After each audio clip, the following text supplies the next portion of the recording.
messieurs, bonsoir. En tant que maire de la ville de Saint-Dié-des-Vosges et au nom du conseil municipal, je suis heureux de vous accueillir ici dans la salle des fêtes, ou plutôt dans l'espace Georges Sadoul de Saint-Dié, pour ce qui est, je crois, le deuxième grand débat lancé dans notre département, même si je crois savoir qu'à Bande-Laveline, mon collègue avait pris l'initiative d'un débat un peu avant que le président de la République nous y ait invités. Grand débat qui doit nous permettre d'aborder l'ensemble des thèmes qui se posent dans notre pays aujourd'hui, à la fois sans tabou, mais avec respect. Vous me permettrez à cette heure d'abord de remercier les deux animateurs qui ont accepté la tâche qui n'est pas simple d'animer ce débat, Claude Janel et Loïc Préguenella, en particulier le second parce qu'il est intervenu un peu au débotté. Merci à cher Claude et cher Loïc de votre mobilisation. Je sais que vous avez bien préparé ce débat et que vous êtes l'un et l'autre, pour vos qualités humaines, aptes et capables d'animer un débat comme celui-là. Je voudrais aussi, avant tout de suite de donner la parole à ces deux animateurs, former ensemble un vœu, celui que ce soir nous ayons un débat respectueux les uns des autres. Nous sommes à la fois nombreux, plus de 400 personnes dans cette salle, qui n'est pas tout à fait remplie, mais presque. Plus de 400 personnes, c'est à la fois beaucoup et c'est peu. C'est beaucoup pour une réunion politique, et c'est vrai qu'en dehors des échéances municipales, on voit rarement cette salle aussi remplie. Et c'est peu aussi parce que 400 personnes, c'est moins qu'un des plus petits bureaux de vote de Saint-Dié-des-Vosges, le bureau numéro 12, celui de Marzelais.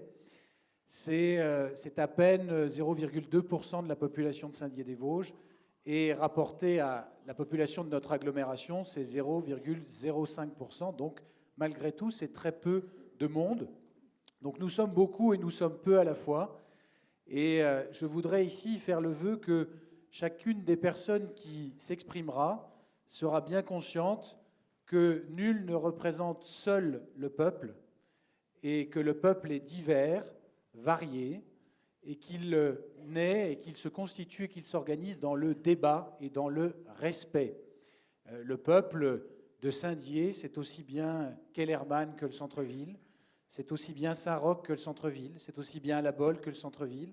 Le peuple de la Déodacie, c'est autant celui des villages que des villes, des petites villes, des villes moyennes. Et ici, je le dis, si nous sommes le peuple est aussi à l'extérieur et personne n'a le droit de s'arroger, le droit de parler seul au nom de lui. C'est le débat qui, je crois, fait naître cette notion de peuple et fait l'honneur de notre pays. Je vous souhaite à toutes et à tous un bon débat et je resterai parmi vous pour écouter ce qui se dira avec attention. Bon débat.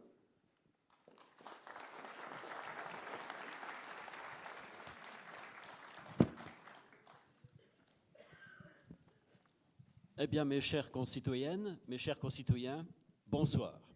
Bonsoir à vous et bienvenue dans l'espace Georges Sadoul.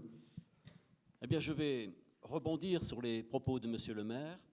Ce soir, il y a au moins 3 mouvements qui ont marqué cet hiver. Tout d'abord, il y a les Gilets jaunes, que je salue. Je les ai rencontrés un peu seulement. Nous avons un peu bavardé. Et ce qui transparaît, c'est le souci d'une certaine justice sociale. Cette discussion rencontre aussi une enquête qui a été faite par Le Monde dans le journal de dimanche dernier. En effet, tout d'abord, les préoccupations des Gilets jaunes, mais ils pourront s'exprimer par eux-mêmes, c'est les inégalités, tout d'abord. Ensuite, c'est le pouvoir d'achat. Encore la pauvreté, et enfin les taxes et les impôts. Mais par ailleurs, une de leurs mesures qu'ils préconisent, le RIC, montre une défiance vis-à-vis des politiques. Et bon, nous aurons bien sûr à parler de tout cela. Mais en même temps, il y a un deuxième mouvement qui est peut-être plus discret, mais qui est tout aussi important. C'est celui des marcheurs verts pour le climat.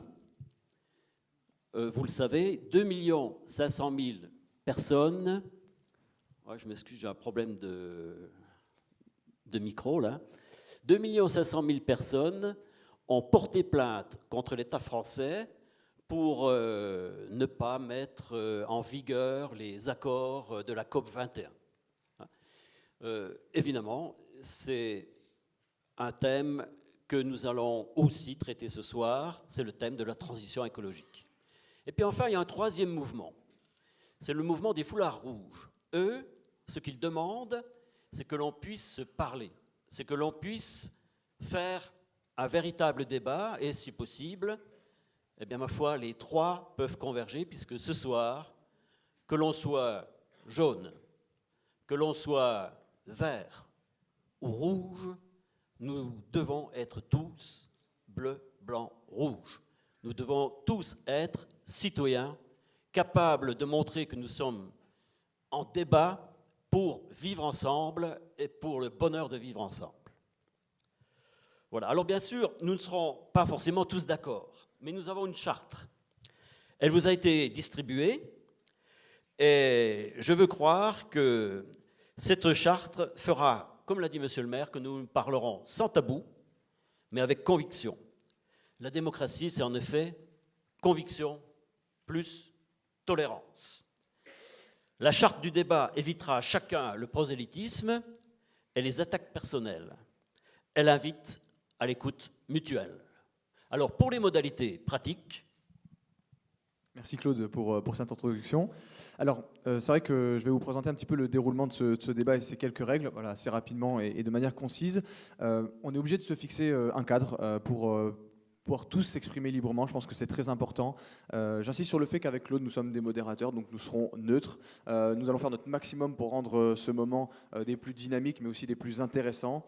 Vous allez tous avoir forcément des moments, des idées divergentes. Il y aura forcément des émotions qui vont peut-être des fois vous envahir.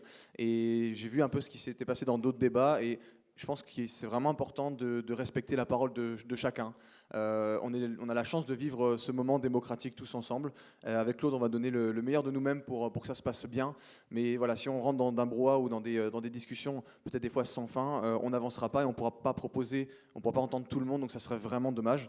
Alors concrètement, comment ça va se dérouler? L'ensemble du débat sera enregistré, donc filmé avec du coup l'image et bien évidemment le son, et sera restitué sur la plateforme du grand débat. Sachez aussi qu'il y a une urne depuis le 17 janvier qui est installée à l'hôtel de ville de Saint-Dié et qui sera là, présente jusqu'au 15 mars, mais elle est ici ce soir à l'entrée, vous l'avez peut-être vu.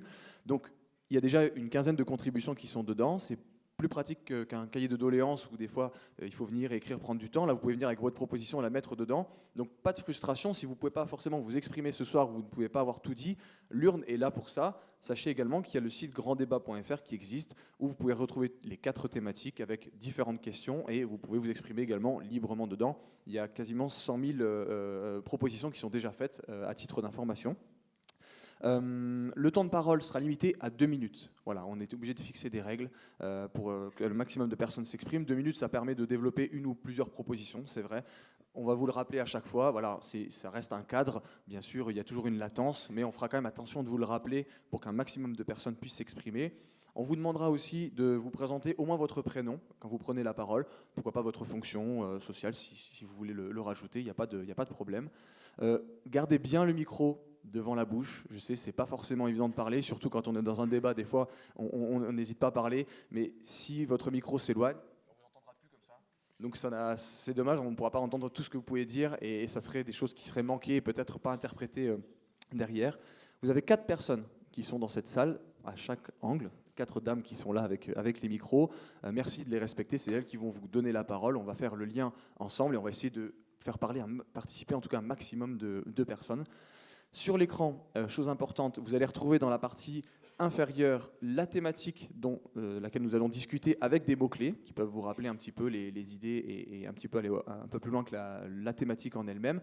En haut, à gauche, vous aurez un timer, donc vous verrez ces 2 minutes qui défilent avec le petit avertissement quand on atteindra les 2 minutes.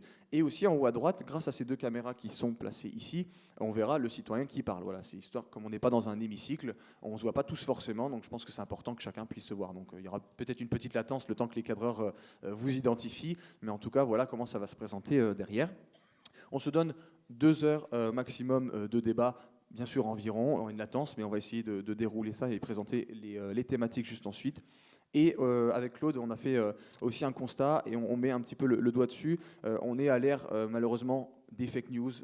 Avant de parler, essayez de bien vous renseigner sur ces notions. On sait que avec les réseaux sociaux, il y a beaucoup de fausses informations qui circulent et ça serait dommage ici d'avoir de faux débats sur des informations qui ne sont pas avérées. Donc on compte sur vous tous aussi pour bien vérifier ces informations avant de vous exprimer.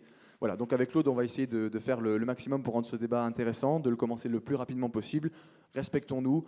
On ne sait pas où toutes ces paroles et toutes ces idées iront, voilà. Mais par contre, je pense qu'on a la chance de pouvoir vivre ce moment ensemble. On est tous des citoyens. On a un temps démocratique qui nous est donné, que beaucoup d'entre vous revendiquez. Donc profitons-en, donnons le meilleur de nous-mêmes en respectant chacun. Et puis je crois qu'on va pouvoir parler des thèmes de la soirée, Claude.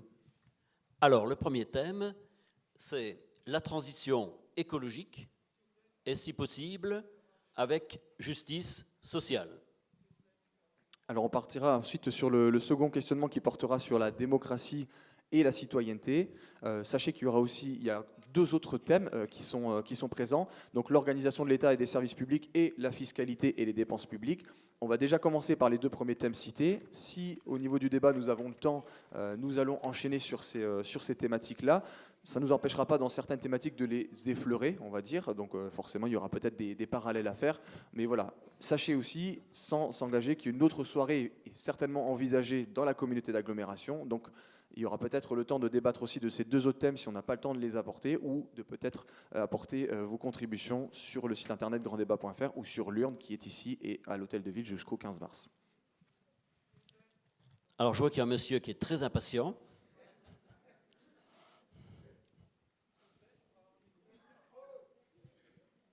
Merci.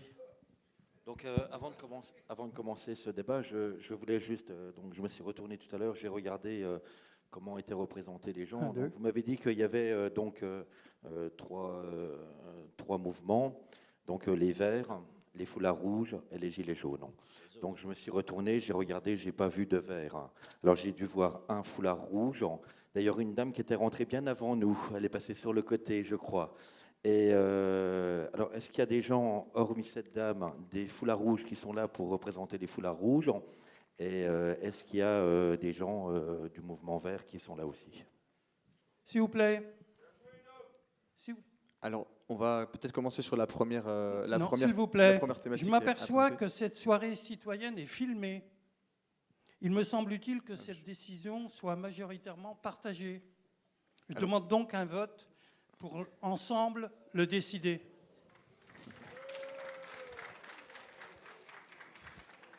Je ne vous ai pas vu, monsieur. Vous levez. Oui. Non, écoutez, la règle du jeu était comme cela. Nous, on n'a rien choisi. Mais c'est bien qu'il y ait un souci de transparence. À l'heure où les citoyens demandent de la transparence, il faut qu'ils l'assument aussi pour eux-mêmes. Voilà.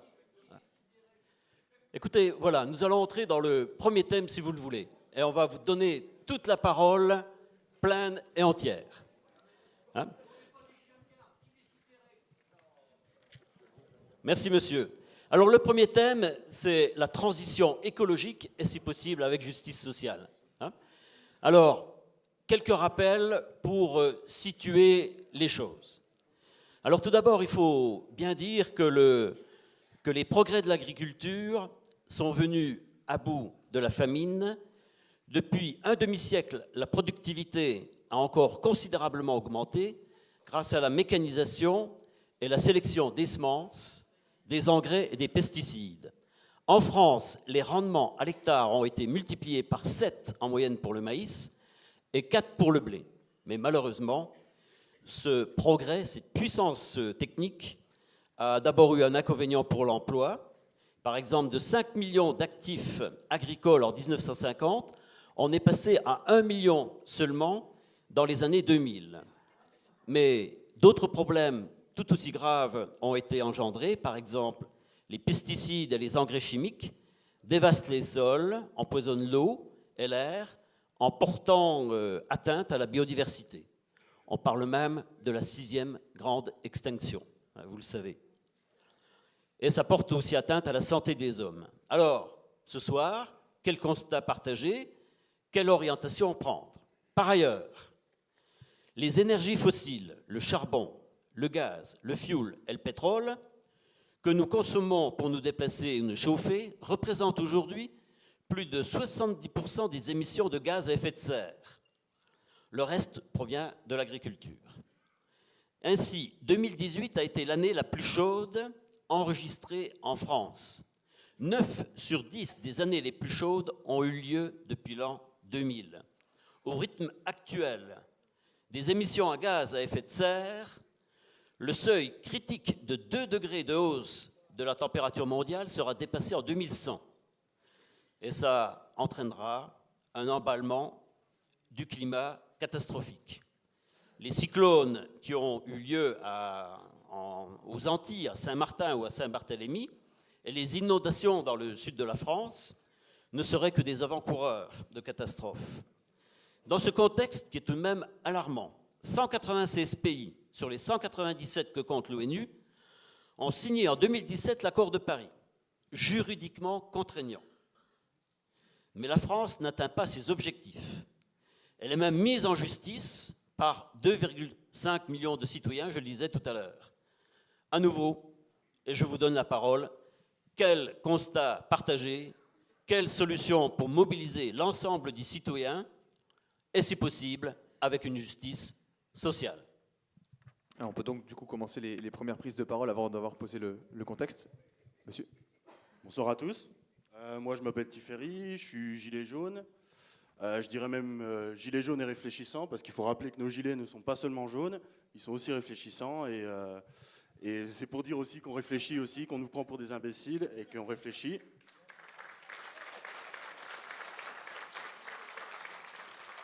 Concernant l'écologie, je vais partir d'un constat. Je pense qu'il y avait une volonté politique et que aussi, ça ne dépend pas des groupes, on n'est pas vert, jaune ou rouge. Tout le monde est concerné et tout le monde est impliqué, je pense. Dans le gouvernement Macron, il y a eu Nicolas Hulot, malgré tout son pédigré, que ce soit un homme d'affaires, etc. Je pense qu'il était vraiment convaincu et impliqué dans l'écologie, sauf qu'il a démissionné et il a expliqué pourquoi. Il a dit qu'il y avait une présence forte de lobby. Les médias ont parlé du lobby de la chasse, mais je pense qu'ils parlaient plus du lobby pétrolier, du lobby nucléaire et autres. Donc en fait, je voulais faire le constat qu'il y a beaucoup d'intérêts financiers qui sont en jeu. Si on sort du pétrole, si on sort du nucléaire, il y a des gens très riches qui vont perdre beaucoup. Et je voulais parler de l'obsolescence programmée aussi, c'est-à-dire on a des entreprises, toutes nos entreprises doivent produire des produits qui cassent, qui ne sont pas durables, puisqu'on parle de développement durable. Moi, j'ai une 205, elle a été fabriquée en 93, elle roule encore aujourd'hui. Aujourd'hui, on fabrique des voitures qui ne tiennent pas aussi longtemps, alors qu'on a fait des progrès dans l'ingénierie, dans la technologie, etc. Donc, je pense que tant qu'on ne parle pas des intérêts financiers et qu'on ne coupe pas ces relations avec ces intérêts financiers, on n'avancera pas au niveau de l'écologie. Donc j'ai quand même des propositions. Je pense que c'est à nous, chaque citoyen, de changer nos modes de vie, de vivre, de consommer plus local, de vivre de manière plus sobre, et parce que les politiques ne bougeront pas, il y a trop de pression derrière eux. Et aussi, je pense que même s'il y a une politique à appliquer, c'est baisser la consommation et chercher des sources d'énergie renouvelable. Voilà. Merci beaucoup. Est-ce que quelqu'un veut rebondir?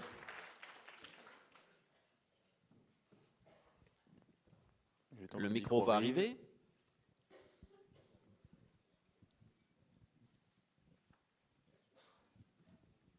Claude Brocard. En propos liminaire, je voudrais regretter, monsieur le modérateur, que vous ayez fait un discours qui est dans la doxa ambiante.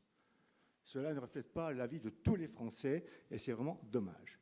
Maintenant, je voulais parler de la transition écologique parce que cette transition se fait en copiant ce qui a été fait en Allemagne, l'énergie 22. Et on a vu les dégâts de l'énergie 22 en Allemagne. On développe des énergies renouvelables alors qu'on n'en a pas besoin en France puisque le mix énergétique actuellement couvre largement les besoins des Français. Mais en Allemagne, on a assisté, comme le Danemark qui a fait aussi cette transition énergétique, à un doublement du prix de l'électricité. Actuellement, en France, le kilowattheure est à environ 15 centimes. En Allemagne, il est à 30,5, il est à pratiquement 30 au Danemark. On ne réduit pas la production de CO2 en produisant des énergies renouvelables telles qu'on le fait en France, puisque ces énergies sont fatales, intermittentes, aléatoires, et on a besoin de s'appuyer sur des centrales thermiques à gaz dont le nombre a été multiplié. Donc on ne réduit pas le CO2, on augmente le prix du kilowatt. Et pour confirmer mes débats, ma proposition, l'ADEME a publié début décembre un article disant qu'il fallait arrêter le vieux nucléaire en France, non pas pour protéger nos concitoyens d'un risque nucléaire, mais parce que ce vieux nucléaire produit de l'électricité pas assez chère et que de ce fait, les énergies renouvelables en France ne seront jamais compétitives. Pour les rendre compétitives, supprimer les subventions, il faut arrêter le nucléaire. Donc moi, je demande qu'on laisse les énergies renouvelables se développer pour ceux qui veulent les développer, mais qu'on arrête immédiatement les subventions, comme l'ont fait l'Espagne, comme l'ont fait les Pays-Bas, l'Angleterre, et les subventions ont même été réduites en Allemagne. Alors arrêtons ce mensonge. Merci beaucoup.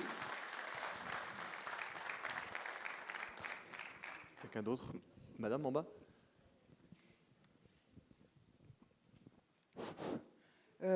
Je m'appelle Tony, je suis retraitée.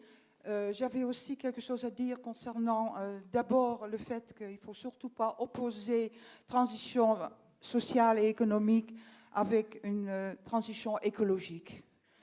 Ensuite, j'ai abordé aussi le sujet du nucléaire. Je ne suis pas d'accord avec le monsieur, mais c'est un peu trop long. En tout cas, si on paye très peu notre électricité, c'est parce qu'on le paye en impôts. Pourquoi le nucléaire n'est pas très discuté? Parce qu'en fait, les gens ils ont un petit peu peur. Ça fait plus de 20 ans que la France aurait dû investir dans les énergies renouvelables parce que plusieurs études très sérieuses montrent que c'est possible. Mais le lobby pro-nucléaire, il fait tout pour empêcher ceci. Exemple, la France est le deuxième pays au monde en termes de surface maritime. 4000 éoliennes offshore en Europe, peut-être une seule en France. Alors, à la place de mettre de l'argent public dans les énergies renouvelables, on donne de l'argent à l'EDF qui veut rafistoler les centrales qui ont déjà 40 ans pour servir encore jusqu'à 50 ans. Et dans la fabrication des nouvelles pièces, il y a des malfaçons. La cuve qui recueille la matière nucléaire la plus dangereuse ne peut pas être remplacée. L'EPR n'est toujours pas achevé et coûte de plus en plus cher. Et sans parler du stockage dans le sous-sol de Bure et autres lieux de stockage dans le Grand Est pour ces déchets qui sont immensément dangereux. Tous les jours, il y a des incidents dans les 58 centrales. Tous les jours, on risque un accident majeur. Tchernobyl, c'était une erreur humaine. Sachez que 80% des travailleurs dans le nucléaire sont des intérimaires. Et savez-vous ce qu'il faut faire quand Fessenheim ou Cattenom explosera? Avez-vous des pastilles de iodure de potassium à la maison? Nous serons tous des migrants. Et cela coûtera environ 500 milliards d'euros, soit plus de 20% du PIB actuel. La France sera morte, économiquement parlant, touristiquement parlant. L'État français vous incitera, après quelque temps, de rester près de la centrale qui est explosée, comme au Japon. Et c'est les plus démunis, les plus pauvres qui vont subir cela quand ils ne peuvent pas aller ailleurs. Et c'est pour ça que je pense aussi que les Gilets jaunes doivent entendre ceci. Sans parler des énormes problèmes de santé. Vous êtes un petit peu plus de 2 minutes. Allez-y, vous pouvez conclure, mais j'ai presque fini. Merci. On ne nous montre jamais les déformations horribles des enfants dans les zones contaminées près de Tchernobyl. On ne les montre pas. A-t-on fait un registre de tous les problèmes de thyroïde en France après le nuage de Tchernobyl? Pas de chiffres. Les prix de l'électricité renouvelable sera bientôt plus compétitifs que l'électricité nucléaire. Et EDF a d'énormes difficultés financières. Continuer le nucléaire sera suicidaire. Pour résumer, excite le lobby nucléaire et tout pour les énergies renouvelables. Merci. Merci à vous. Bien, Madame vient de faire un plaidoyer contre le nucléaire et en faveur des énergies renouvelables. Qui veut rebondir? Un peu de patience, le micro arrive, monsieur. Oui, oui, c'est Michel. Là. Oui, il n'y a qu'une source d'électricité qui fonctionne très bien, c'est l'hydroélectrique. Et ça, on ne se pense pas assez. Souvent, dans le problème là, je regardais encore dernièrement sur une île des Canaries, ils arrivent à plus importer de pétrole du tout, juste avec des éoliennes et des hydroélectriques. De l'autre côté, vous avez tout ce qui est centrale nucléaire. On est en train de piller l'Afrique. On est en train de piller l'Afrique, messieurs, avec l'uranium. C'est carrément grave, très très grave. Et pas que l'uranium, X choses. Pour quel motif en ce moment les migrants arrivent, hein, je ne leur mets pas quoi que ce soit, mais en ce moment on est en train de les piller carrément, l'Europe. Et la Chine aussi. C'est catastrophique. Et aussi les grands pays industriels. C'est catastrophique. C'est pour ça qu'en ce moment, nous avons des marées en ce moment. C'est vraiment terrible. Quand on parle aussi de la suppression des paysages, des fermes en France, c'est terrible aussi. Ça fait partie aussi de l'écologie. Et puis, quand vous voyez les gens qui pendent avec des avions à longueur de journée, des pesticides pour avoir de plus en plus de rendement, ça, c'est terrible aussi. Et en plus, ce qui est terrible aussi, c'est ce que tout le monde raconte, hein, au niveau radio, au niveau n'importe quoi. Et c'est mauvais pour tous. Merci. Merci à vous. Monsieur en haut, là. Oui, bonjour. Je m'appelle Boris. Je soutiens la cause Gilets jaunes. Je vais vous dire pourquoi. Je la soutiens parce que pour moi, ce qui se passe en ce moment, c'est vraiment une question vitale. Vous avez cité tout à l'heure des chiffres qui sont bien en deçà de la réalité, qui ne correspondent pas du tout aux chiffres donnés par le GIEC. Le GIEC, lui, parle de 2 degrés d'augmentation d'ici 2050. Ce n'est pas 2100. Et 2 degrés, c'est déjà 0,5 degrés au-dessus de ce qu'on peut supporter. C'est-à-dire que là, les conséquences sont déjà dramatiques. Ce qui veut dire que pour nous, moi j'ai 7 enfants, donc ça veut dire que pour mes enfants, là, ils risquent d'avoir de sérieux problèmes. C'est donc vraiment une question vitale. Et là, on va rentrer dans le vif du sujet.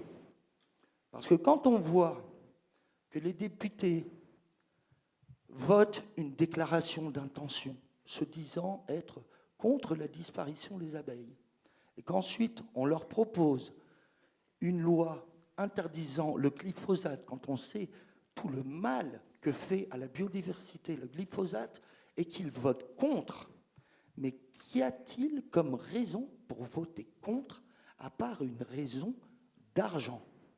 Et là, je vais aborder un sujet très sensible. C'est le sujet de la corruption et des lobbies. S'il n'y a pas des lobbies pour corrompre les députés, j'irai même plus loin. Tant que nous aurons des politiques professionnels qui sont là pour nous représenter, qui décident à notre place, alors on continuera de faire du glyphosate, on continuera de dire à Monsanto, c'est bien, continuez, vendez. Parce que moi, je peux vous dire, vous pouvez demander à tous les gilets jaunes qui sont là. C'est sûr, il n'y en a aucun qui va vous dire « Oh, c'est bien, il faut continuer de polluer ». Et le pire, c'est qu'on a toutes les solutions possibles et imaginables. On sait faire des énergies propres, on sait même en faire en grande quantité, on sait faire en grande quantité comme en petite quantité. Là, par exemple, j'ai un ami qui travaille sur un vélo qu'on peut faire, où on fait 1 heure de vélo par jour et on fournit l'électricité à sa maison pour toute la journée. C'est-à-dire en même temps, on entretient son corps et en plus, on donne de l'énergie à toute sa maison. Ça, c'est un projet qui a lieu en Inde et qu'il est impossible de faire venir en France. Parce qu'en France, on n'a pas le droit de produire de l'électricité pour soi-même. Ça, c'est une chose qui c'est un état de fait qu'on ne peut pas changer tant qu'il y a des politiques professionnelles qui décident à notre place. Merci. Voilà, je voulais juste rentrer dans le vif du sujet, parce que le vif du sujet, il est là. On sait tous qu'il y a un gros problème écologique et qu'on va vers l'extinction. Et donc, c'est un problème vital, c'est une question de vie ou de mort. Merci, merci. Excusez-moi de vous couper, mais merci.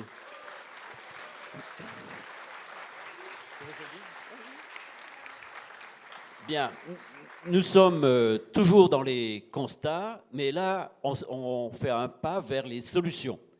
Alors évidemment, la solution de monsieur est très, très intéressante. Je crois que ce serait aussi très intéressant qu'on puisse la vérifier, hein, bien sûr, parce que s'il y a des solutions faciles, pourquoi ne pas les mettre en œuvre? Monsieur au milieu, là, s'il vous plaît. Voilà, le micro arrive. Bonjour à tous. Je m'appelle Jean-Pierre. Ce que je voudrais pour l'écologie, c'est qu'on fasse une loi qui autorise les pouvoirs publics à installer des panneaux solaires sur toutes les toitures des bâtiments privés ou publics. Couvrir toutes les routes et autoroutes de panneaux solaires et installer des unités de production d'hydrogène et créer des réseaux de distribution de celles-ci. On roulerait à l'hydrogène. Taxer tous les produits qui ne sont pas produits en bio, qui viennent de France ou importés. Taxer tous les produits chimiques en fonction de leur impact sur l'environnement. Plus il y a d'impact, plus ils sont taxés. Plutôt qu'un d'essayer d'interdire, là, ça marcherait nettement mieux. Consigner tout contenant liquide afin que ceux-ci soient remis dans le circuit de production et pour les autres produits, créer des emballages recyclables et les consigner. Ça existait dans le temps. Quand j'étais gosse, on récupérait les bouteilles qui traînaient pour pouvoir se faire de l'argent de poche. Taxer tous les emballages non recyclables à la production de ceux-ci et à la hauteur du coût qu'il aurait pu être recyclé ou éliminé proprement sans laisser de traces pour les générations à venir. La taxe ordures ménagères n'est pas logique, car ce n'est pas après coup que nous devons facturer les déchets, mais au départ de leur production et leur distribution. Exemple, des aliments en vrac devraient être moins taxés que ceux en emballage et ceux emballés en fonction de leur emballage plus ou moins polluants. Emballage plastique plus taxés que ceux en carton. Nos gouvernants viennent de faire une loi pour que la grande distribution fasse une marge minimum de 10%. Il aurait été préférable de faire une loi qui interdise un écart de plus de 5 à 10% entre les produits cultivés avec des produits chimiques et les produits bio. Ça permettrait aux consommateurs de faire un choix plus facilement. De même, pour les produits d'importation, ne pourraient être vendus avec un écart de plus de 5 à 10%, ça favoriserait l'agriculture bio et la production Made in France. Car, à ce jour, nous sommes en train de détruire ce qui reste de notre industrie et nous terminons par détruire l'agriculture. Nous ne pourrons plus produire en France à cause du comportement des consommateurs et de nos dirigeants qui veulent le beurre et l'argent du beurre et qui ne se rendent pas compte qu'ils sont en train de détruire leur propre économie et qu'ils vont vers une paupérisation pour leurs enfants et eux-mêmes. Dans tous les commerces d'alimentation, les prix d'alimentation entre le plus cher et le moins cher ne devraient pas dépasser 5 à 10%. Merci, monsieur. Merci pour toutes ces propositions. Merci.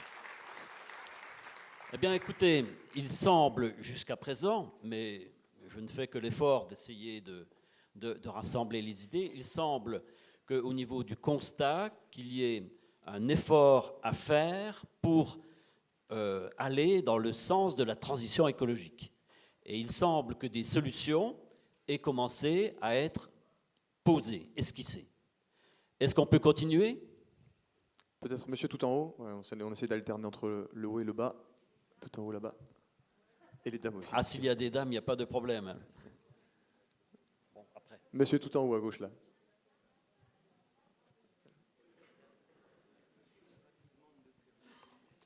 Là-haut, là-haut, là. Ouais. Bonjour. On est... Bonjour. Non, Bonjour.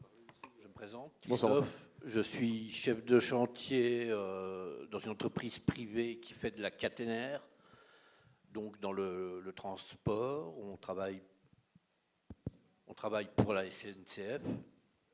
Bizarre le micro. On vous entend, mais essayez de le rapprocher un maximum. Je sais que c'est pas facile. Ok. Pour moi, l'écologie et le transport, c'est deux choses qui vont ensemble. Parce qu'aujourd'hui, ce qu'on dépense en carbone, c'est beaucoup pour se déplacer. J'ai entendu beaucoup de choses vraies qui ont été dites. J'ai entendu une dame parler du nucléaire. Moi, je n'oublie pas qu'il y a une quinzaine d'années, il y a entre Saint-Dié et Saint-Jean-d'Ormont une parcelle qui a brûlé 15 jours avant qu'il y ait une revérification qui soit faite après les gibiers, les champignons radioactifs qui avaient été trouvés quelques années plus tôt. Et bizarre, c'est la même parcelle qui prend feu juste avant qu'on refasse les tests. Il y a des choses comme ça qui se passent en France.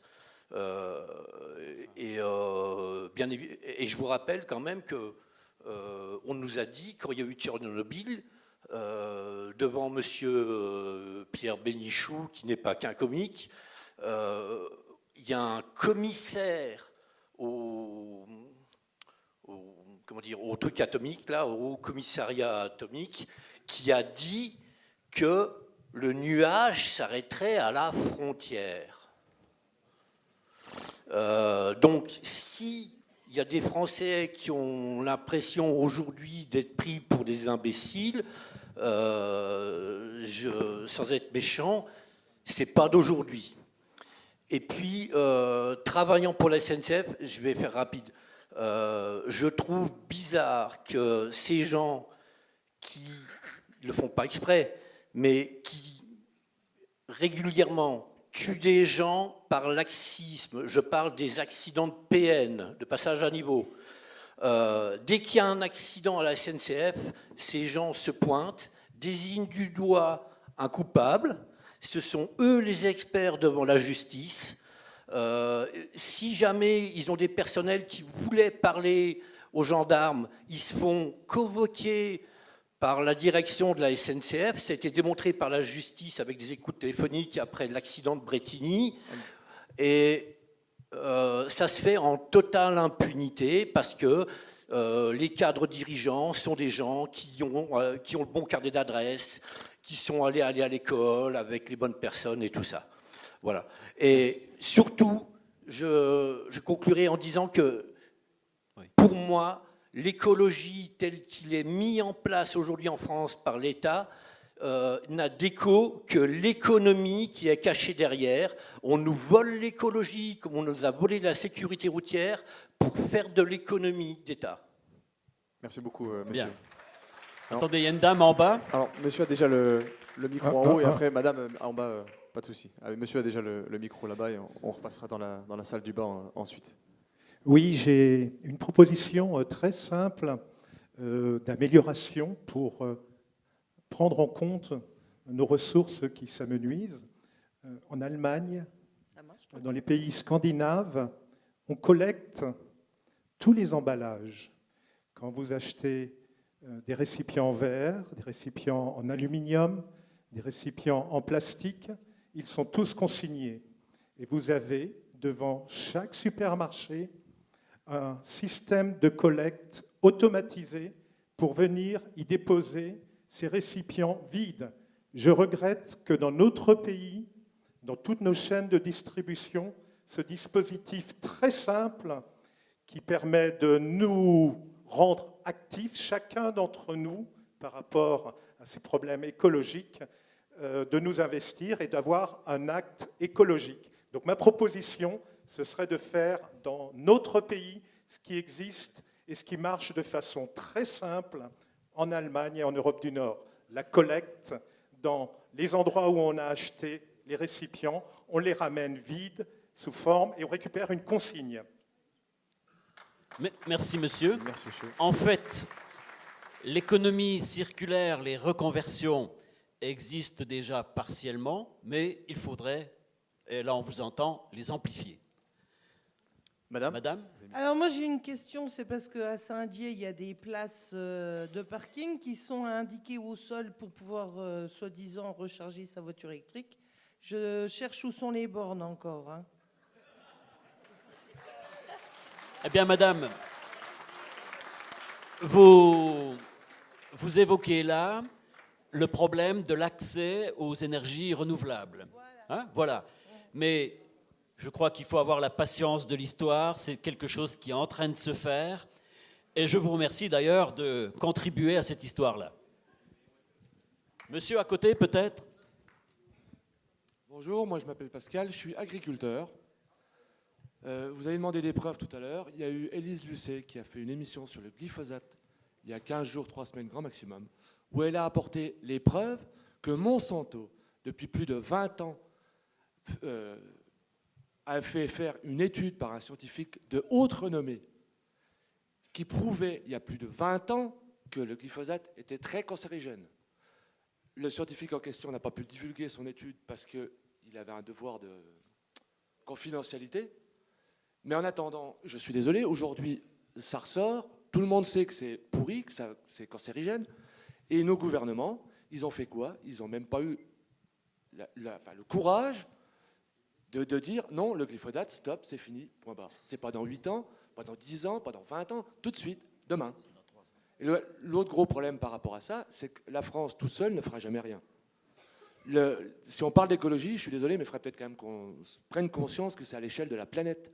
Et à l'échelle de la planète, quand vous voyez des gouvernements comme les États-Unis qui ont signé les accords sur la baisse des gaz à effet de serre, et M. Trump arrive, il envoie péter le bazar, il n'en a rien à cirer, on n'arrivera jamais à sortir de l'écologie si toute la planète n'en prend pas conscience. Ce n'est pas la France à elle toute seule qui va réussir par une taxe carbone ou je ne sais pas quelle autre taxe à enrayer l'augmentation, enfin je veux dire la pollution de la planète. Il faudrait prendre quand même conscience, il y en a plusieurs qui l'ont dit, c'est une histoire de lobby. Et ce n'est pas autre chose. On peut faire tous des efforts, moi j'en fais, je suis passé au bio. Mais c'est pas, enfin je veux dire, chacun fait des efforts comme il peut. Mais si nos gouvernements n'ont pas le courage de lutter contre les lobbies, on ne s'en sortira jamais, à aucun niveau. Merci beaucoup. Il est vrai, monsieur, que Greenpeace pratique aussi le contre-lobby à Bruxelles. Ils ont un représentant. Et il est vrai que les industries chimiques ont des dizaines de représentants. Voilà. Est-ce que quelqu'un veut enchaîner? Bien, monsieur là-haut, là, on peut prendre. Il est derrière vous, le micro. Oui, bonsoir, Jean-Michel. Je vais rebondir, moi, sur une petite proposition qui a été évoquée très brièvement tout à l'heure, c'est l'hydroélectricité. En France, l'hydroélectricité, c'est la deuxième source d'énergie. C'est la seule, la houille blanche, qui ne rejette rien et qui, on ne stocke pas de matériaux qui ont abîmé la nature. Et il existe bien entendu les grands barrages hydroélectriques, mais il existe des solutions que nos aînés avaient trouvées bien avant nous. C'est la petite hydroélectricité. Notre région en est très riche et il existe dans la vallée de la Meurthe moult sites qui connaissaient des micro-centrales électriques qui pourraient produire à l'échelle de la France un complément d'énergie propre si les difficultés administratives n'étaient pas si lourdes pour construire une microcentrale. Il faut savoir que dans la vallée de la Meurthe, il y a 11 sites qui ont fermé et qui pourraient réouvrir et offrir à nos concitoyens de l'énergie 100% propre. Voilà. Merci, monsieur. Merci. Est-ce que la solution peut être aussi locale? Peut-être qu'il y a des exemples aussi comme ça. C'est vrai qu'on parle de la France entière. Et est-ce que peut-être localement, vous avez aussi des solutions, notamment peut-être dans les transports ou dans l'électricité, comme ça peut être intéressant? Monsieur là-haut. Damien, donc je suis gilet jaune depuis la première heure. Alors moi j'avais une question parce que je vois sur l'écran, c'est marqué économie. Alors je ne me mets pas à la place des 57 milliards qui ont été reversés aux actionnaires. Je ne me mets pas à la place des entreprises qui ont fraudé à une raison de 100 milliards en 2018. Je ne me mets pas à la place de Carlos Ghosn qui gagne 43 000 euros par jour. Je me mets à la place des retraités qui ont bossé 45 ans et qui gagnent 700 euros, des aides-soignants, des infirmières, des ouvriers qui gagnent 1200 euros par mois. Et on va leur demander d'acheter une voiture neuve, on va leur demander de se chauffer et d'utiliser de l'énergie non fossile, c'est-à-dire réinvestir dans des chaudières. On va leur demander d'investir et on va les obliger à investir avec le contrôle technique de la voiture, entre autres. Moi, je me mets à la place de ceux-là, pas des actionnaires, ni des Carlos Ghosn. C'est ceux qu'on a pris à l'heure actuelle. Je pense que c'est la partie immergée de l'iceberg. Je me mets à la place des retraités qui gagnent 600 euros. Comment eux s'intéressent à la transition écologique et surtout comment ils vont la faire? Merci, monsieur. Merci. Alors, voilà, un tout petit point. Au début de la discussion, nous avons fait un constat. Nous avons vu la nécessité de la transition écologique. Puis, naturellement, est venu un certain nombre de solutions possibles, très concrètes d'ailleurs parfois. Et maintenant se pose la question de la justice sociale à propos de la justice environnementale. Alors, monsieur a ouvert ce nouveau chapitre. Est-ce que quelqu'un veut rebondir sur ce qu'il a dit? Peut-être madame en bas. Voilà, on essaie de tourner un maximum. Juste à gauche. Voilà, on va parcourir la salle. Juste pour information, sur cette première thématique, ça fait une demi-heure qu'on débat. Donc voilà, on va essayer de respecter encore une demi-heure de temps. Donc ça nous laisse encore pas mal de questions et de propositions. Bonsoir. Sandra Blaise, secrétaire départementale du Parti communiste. Depuis un an, de nombreuses manifestations se succèdent, les gilets jaunes actuellement, depuis plusieurs semaines, mais aussi les blouses blanches, les cols bleus, les robes noires, les stylos rouges, les lycéens, les étudiants, les maires ruraux. Pas un secteur n'est épargné. Aujourd'hui encore, les retraités étaient dans la rue. Le mouvement des Gilets jaunes qui a éclaté comme révolte populaire s'enracine et se structure dans ce pays. Ce mouvement, comme tous les autres, met l'exigence sociale et fiscale. C'est l'expression aussi de la colère des territoires, comme le nôtre, oubliés de la République. C'est une crise politique inédite. Nous assistons à une véritable crise de la démocratie. En témoigne encore hier la loi proposée au Parlement, loi dite anti-casseurs, qui ne répond pas aux exigences des manifestants, mais au contraire engendre un climat encore plus délétère. Le président de la République doit, droit dans ses bottes, dit « débattons », mais dans le même temps réaffirme qu'il ne changera pas de cap. Les mesurettes qu'il a prises en simulant une augmentation du SMIC n'a dupé personne et le mouvement, au contraire, s'amplifie. Il y a pourtant des revendications légitimes qui pourraient être entendues et prises en compte. Tous les ans, 100 milliards d'euros fuient le fisc français et on nous dit que le rétablissement de l'ISF serait un frein à l'investissement. Mais ne croyez-vous pas que même en taxant ces grosses fortunes de 3 milliards, il leur en resterait encore assez pour vivre? Cette fraude, c'est autant de manque à gagner que le gouvernement préfère aller chercher dans les poches des familles des classes populaires et des classes moyennes, alors si l'on fait payer les riches et les multinationales, leurs impôts et leurs cotisations, le déficit ne serait plus et il n'y aurait plus de souci de financement de la sécurité sociale, donc de l'argent pour la santé, pour les retraites, pour les allocations logement et pour les services publics. Il existe une solution pourtant facile à mettre en œuvre. Essayez de juste conclure rapidement, madame. Je vais vous donner quelques propositions que le Parti communiste a soumises. Donc, une hausse du SMIC de 200 euros net, donc soit 260 euros bruts, hausse des minima sociaux, des retraites et des indemnités chômage, ouverture de négociations salariales partout, l'égalité salariale femmes-hommes, limiter à un écart de 1 à 10 les salaires dans chaque entreprise ou service public. Merci beaucoup, madame. Bon. Quelqu'un veut prendre la parole? Monsieur là-haut. Voilà, le micro arrive. Oui, Pascal, je voudrais vous parler du colibri. Donc, je pense que vous connaissez peut-être la petite fable du colibri, hein, qui utilise une petite goutte d'eau pour éteindre un incendie et tout le monde se moque de lui. Donc, il y a un réseau qui s'appelle Colibri. Je ne sais pas si vous connaissez, allez sur Internet. Donc, ce type de réseau, et il y a un autre réseau qui s'appelle, qui est sur la logique de transition, donc de vallée en transition ou de ville en transition.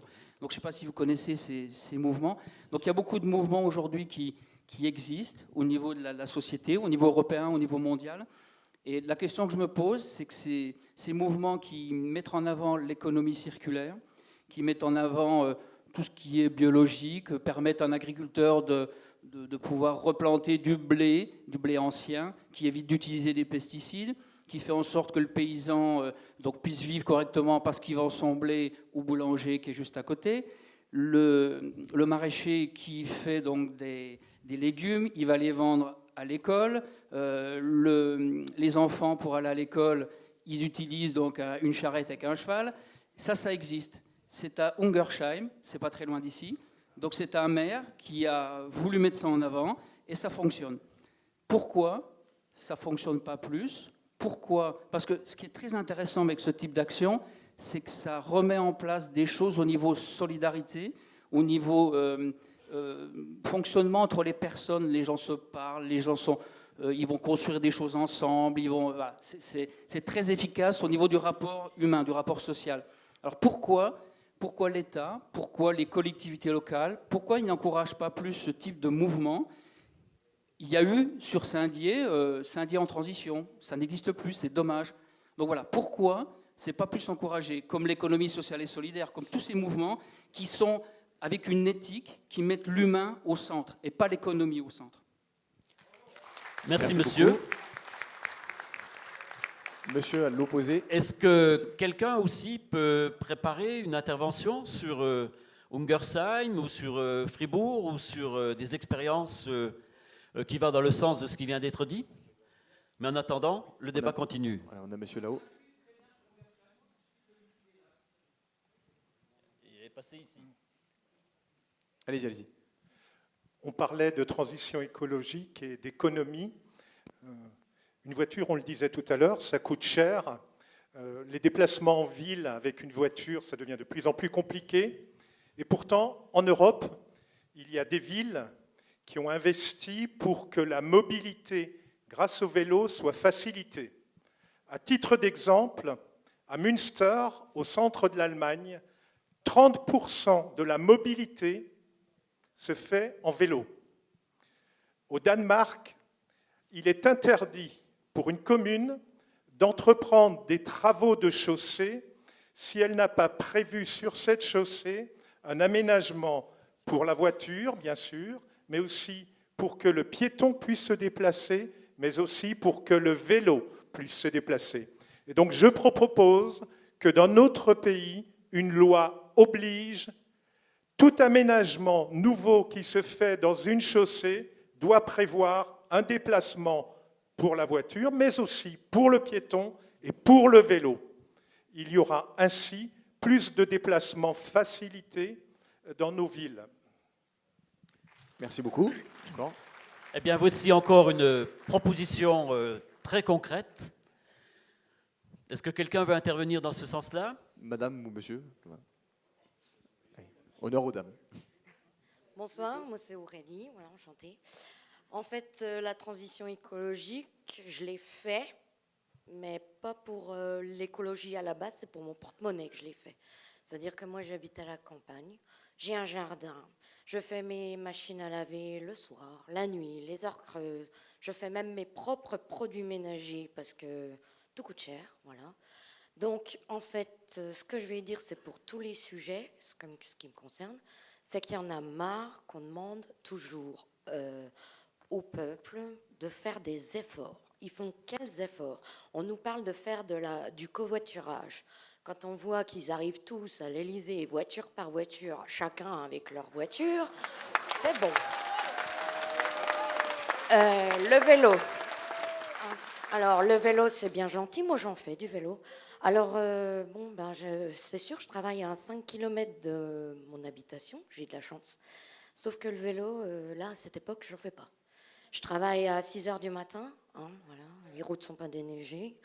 Je ne sais pas comment je ferai. J'ai pas de transport en commun. Les Parisiens, ils comprennent rien à nos problèmes.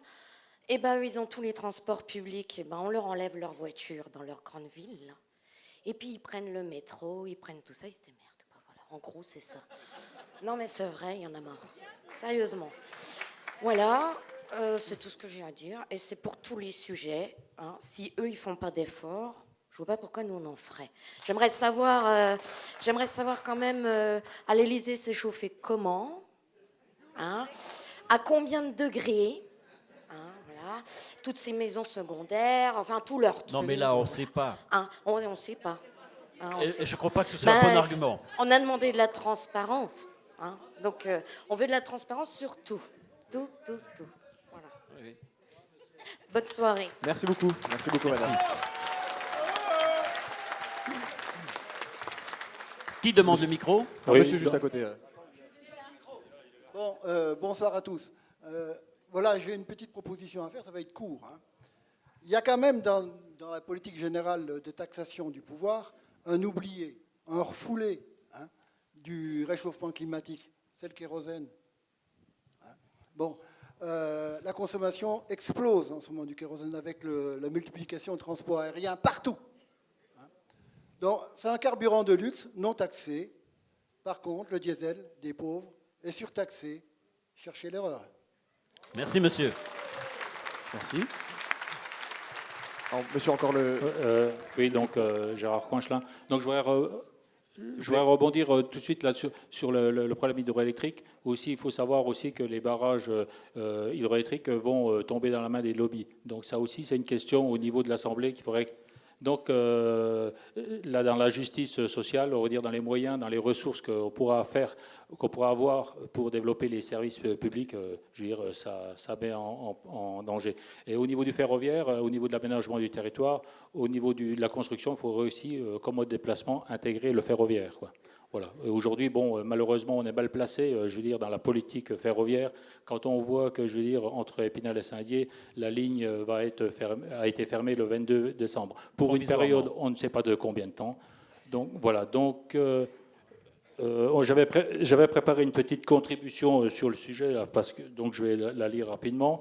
J'ai 1 minute, je pense que ça devrait aller. Je vais passer les paragraphes.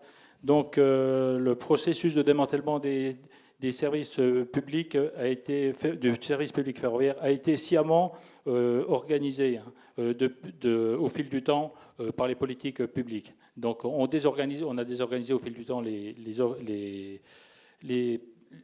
services publics. Donc la décision de suspendre le service public ferroviaire entre Épinal et Saint-Dié a été basée sur une argumentation fausse concernant l'état réel de l'infrastructure et en occultant délibérément la concertation avec les associations d'usagers. Le collectif dont je fais partie là, donc, exige de la part des décideurs dès 2019 de remettre en état les infrastructures.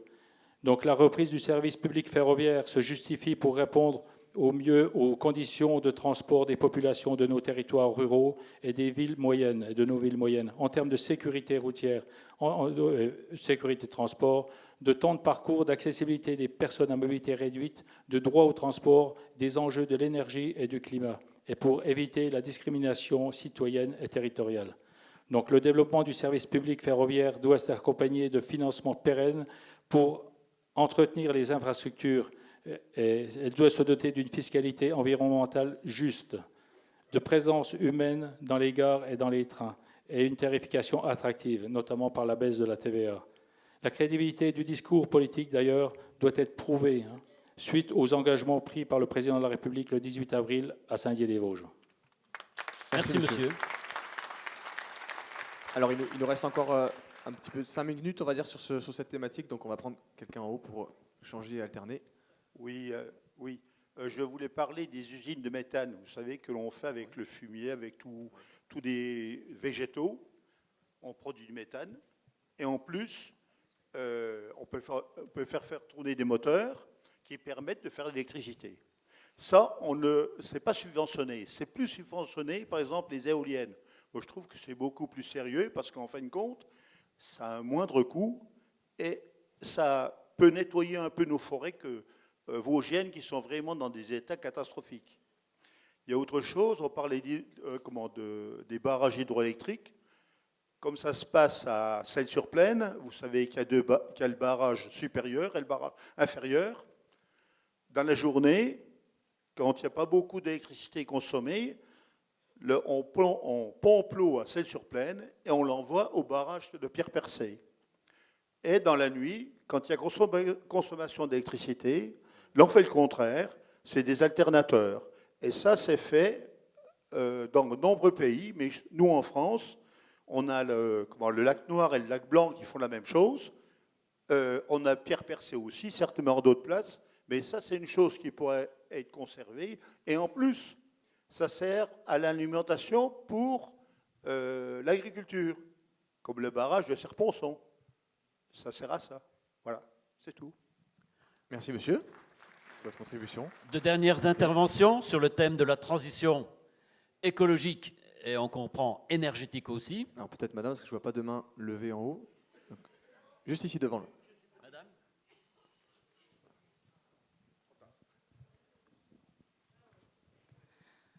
Je pense qu'il faudrait mettre des taxes, une écotaxe sur les produits qui rentrent chez nous. Je suis allée au supermarché tout à l'heure, j'ai vu de l'ail qui vient d'Argentine, comme si on n'en produisait pas chez nous. C'est aberrant. Sur les produits comme les vêtements qui sont faits à l'étranger, l'origine de la marchandise ne devrait pas être faite selon le coût, mais selon le travail. Ça permettrait de voir vraiment d'où viennent les produits et de les taxer aussi, pour relocaliser chez nous. N'importer que si les règles françaises ou européennes sont respectées dans les pays d'où viennent les produits, donc d'un point de vue sanitaire, écologique et éthique. Social, oui, bien sûr social. Il faut veiller sur nos semences. Il y a 2 semenciers qui sont en train de s'approprier le vivant. Les semences, c'est quelque chose d'important, ça doit pouvoir s'échanger. Et que les agriculteurs aussi puissent vivre de leur travail.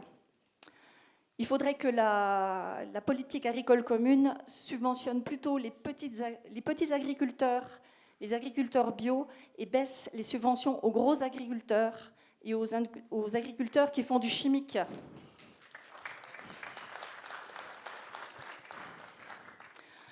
Je pense qu'il faudrait aussi lancer des programmes pour former les agriculteurs, pour changer tout cela, interdire les pesticides et donner aussi des alternatives. Il y en a des alternatives. Il y a des gros producteurs qui se sont mis à des méthodes écologiques sans retourner la terre, en couvrant la terre, et qui ont des rendements équivalents ou à peu de choses près à ce qu'on fait avec le chimique, et qui sauvegardent la terre. La qualité de la terre et de l'environnement, plus la santé. Donc il y a des choses à faire à ce niveau-là.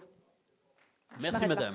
Merci beaucoup. Merci beaucoup. Peut-être une toute dernière avec madame aussi, juste derrière, qui avait levé la main depuis tout à l'heure. Et on va prendre une dernière question sur cette thématique. Bonsoir, je me prénomme Sylvie.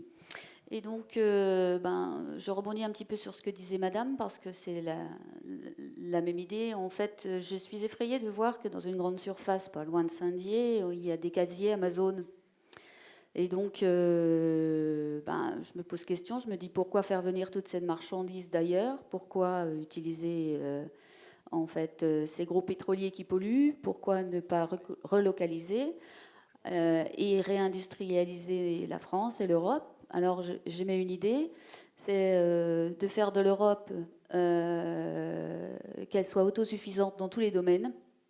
Et comme on ne peut pas réindustrialiser la France sur tous les domaines, et pourquoi pas déléguer à chaque pays une spécialité et puis se faire travailler les uns les autres de façon à relocaliser, remettre de l'humain au centre de la production. L'industrie aujourd'hui, on en a besoin, les emplois tertiaires ne sont pas assez payés.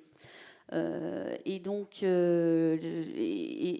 du coup, on consomme moins d'énergie pour faire venir ces marchandises qui viennent de Chine ou d'ailleurs. Et je rebondirai sur ce que dit Madame pour taxer ces produits, donc, mais en organisant la réindustrialisation de l'Europe. Bien. Eh bien, écoutez, on comprend bien les bonnes intentions.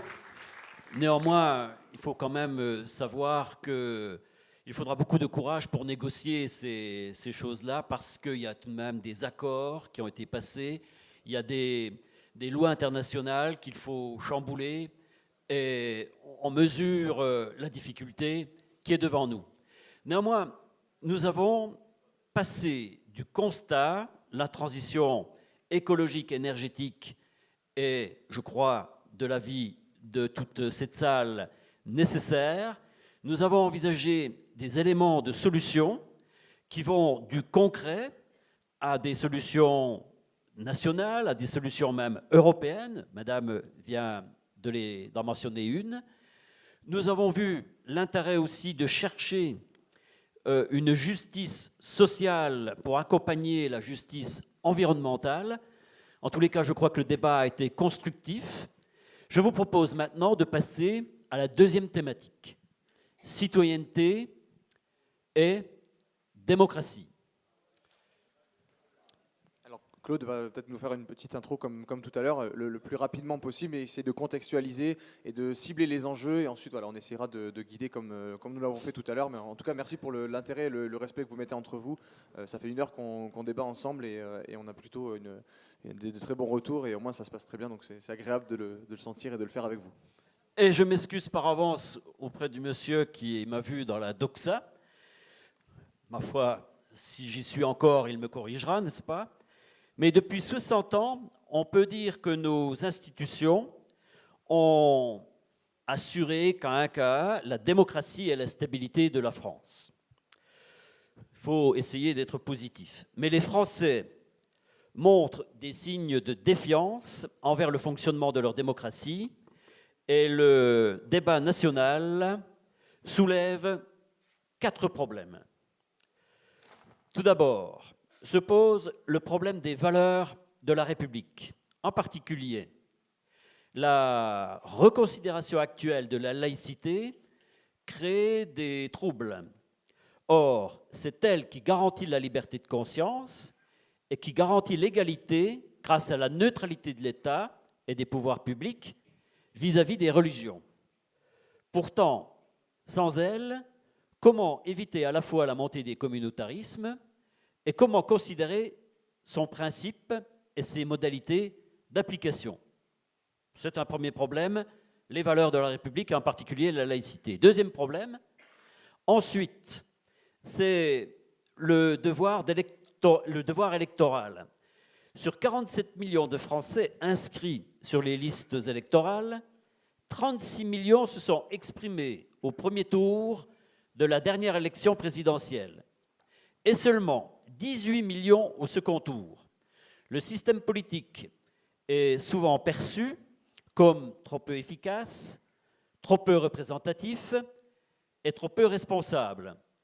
Pourtant, la loi de 2013 sur la transparence de la vie publique, suite, si vous vous en souvenez, au procès Cahuzac, et la loi de moralisation de la vie publique de 2017, relative surtout aux indemnités des députés et sénateurs, tentaient de clarifier l'engagement de l'argent public. Actuellement, le gouvernement a déposé un projet de loi qui interdirait le cumul de plus de 3 mandats identiques consécutifs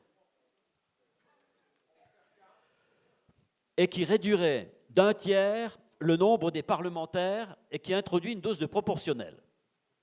Le troisième problème, c'est comment redonner aux citoyens la possibilité de l'engagement. Je crois que déjà dans la première partie, c'est quelque chose qui était réclamé. Que peuvent apporter les pratiques de démocratie participative?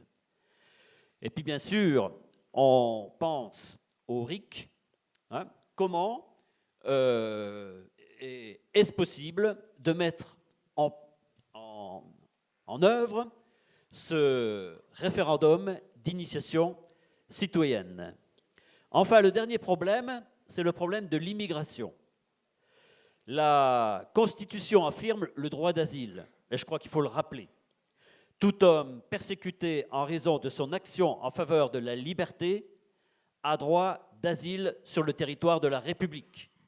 Je crois qu'il faut rappeler cet article 4 de la Constitution. C'est quand même un honneur de la France. La loi du 10 septembre 2018 pour une immigration maîtrisée, un droit d'asile effectif et une intégration réussie réduit maintenant à 6 mois le délai de traitement d'une démarche d'asile et double le volume des cours de langue française que doivent suivre les étrangers admis au séjour en France. Néanmoins, le problème de l'immigration et de l'intégration reste complet. Le débat est ouvert, messieurs, dames. Alors, il y en a plusieurs. Peut-être commencer sur les valeurs de la République et de la laïcité qu'on a. Voilà, après, c'est ouvert. On va peut-être commencer avec monsieur en bas au centre. Voilà, le micro arrive.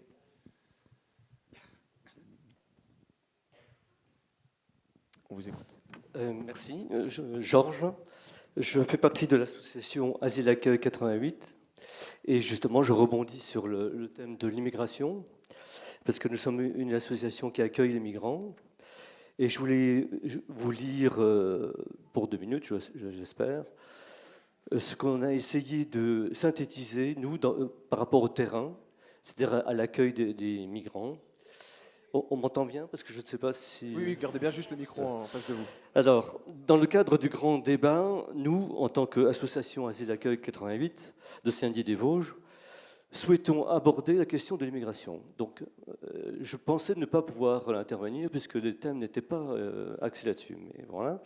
À Saint-Dié-des-Vosges, comme dans le département et dans toute la France, nous pratiquons l'accompagnement régulier des demandeurs d'asile.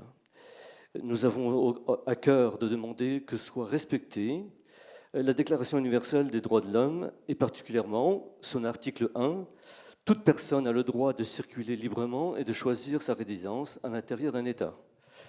Toute personne a le droit de quitter tout pays, y compris le sien, et de revenir dans son pays.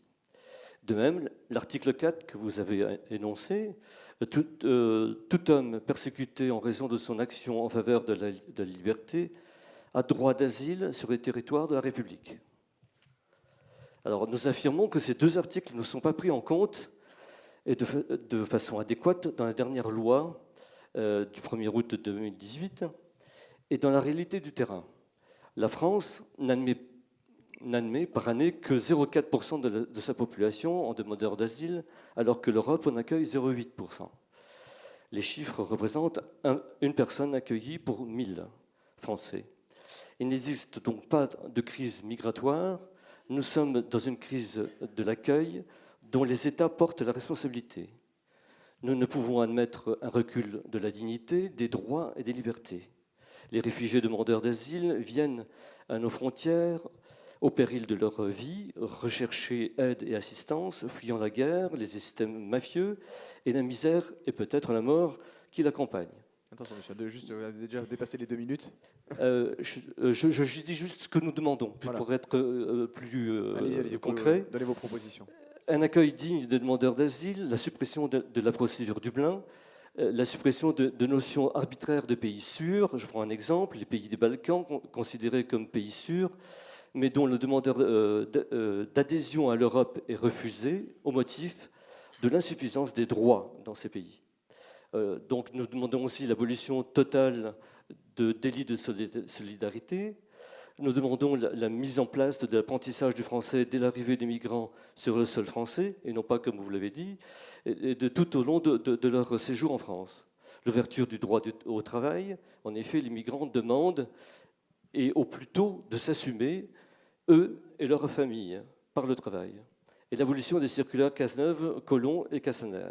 En conclusion, gardons en mémoire que la France s'est conduite par l'apport des migrations tout au long de son histoire. Et je termine simplement en disant que à ce moment du débat, tout ce que l'on a dit, le gouvernement et tous nos politiques le savent. Comment faire une transition écologique?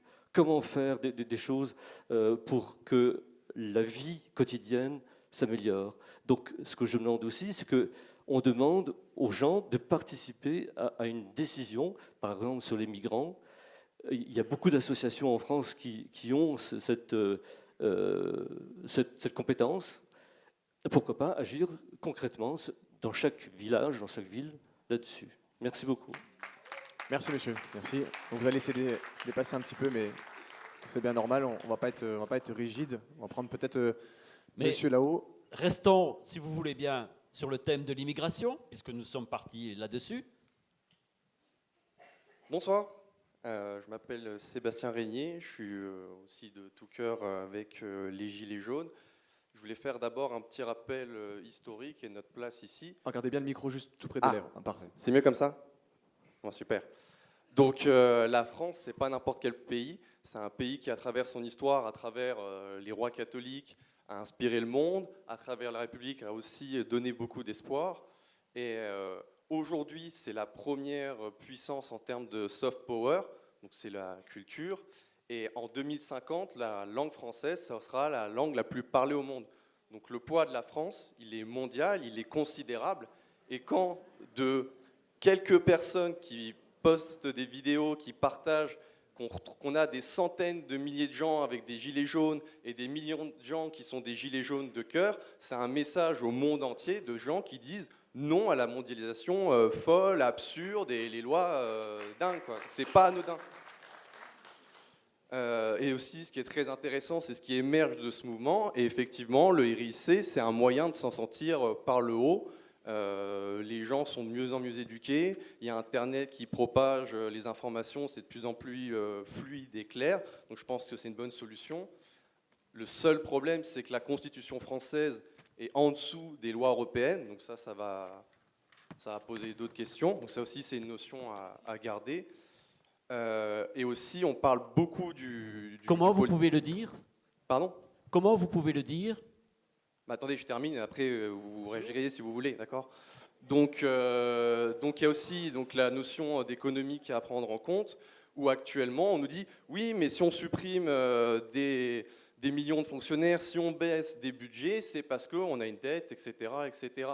Sauf que des alternatives économiques, il y en a énormément. Il y a eu des solutions dans le passé, il y a d'autres pays voisins qui gèrent leur économie différemment, et il y a des crypto-monnaies, donc il y a des solutions passées, il y a des solutions actuelles et des solutions futures à envisager, donc ça je pense que c'est aussi intéressant.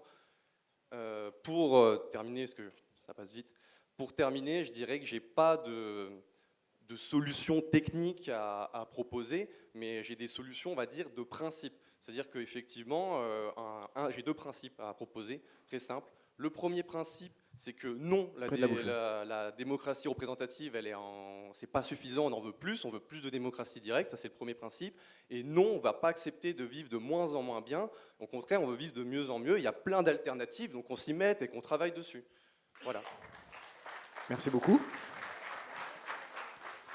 Peut-être monsieur à côté qui n'a pas eu encore le micro, en haut à gauche.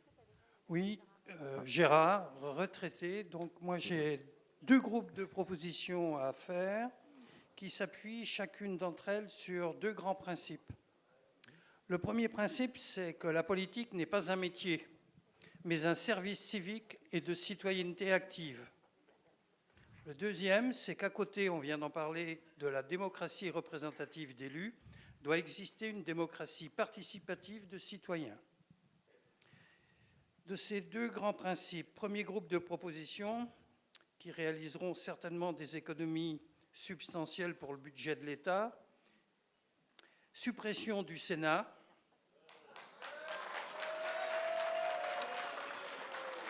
Une autre proposition qui a déjà été formulée, Assemblée nationale de 400 députés, dont 100 élus à la proportionnelle. Suppression des assemblées départementales avec le renforcement des régions, véritable interlocuteur des structures intercommunales à encourager, ainsi que des fusions de communes. Un seul mandat, 5 ou 6 ans, non renouvelable, à tous les niveaux, local, régional et national. Pas de cumul de mandats, pas de retraite spécifique pour les élus, mais comme tout le monde sur le régime général.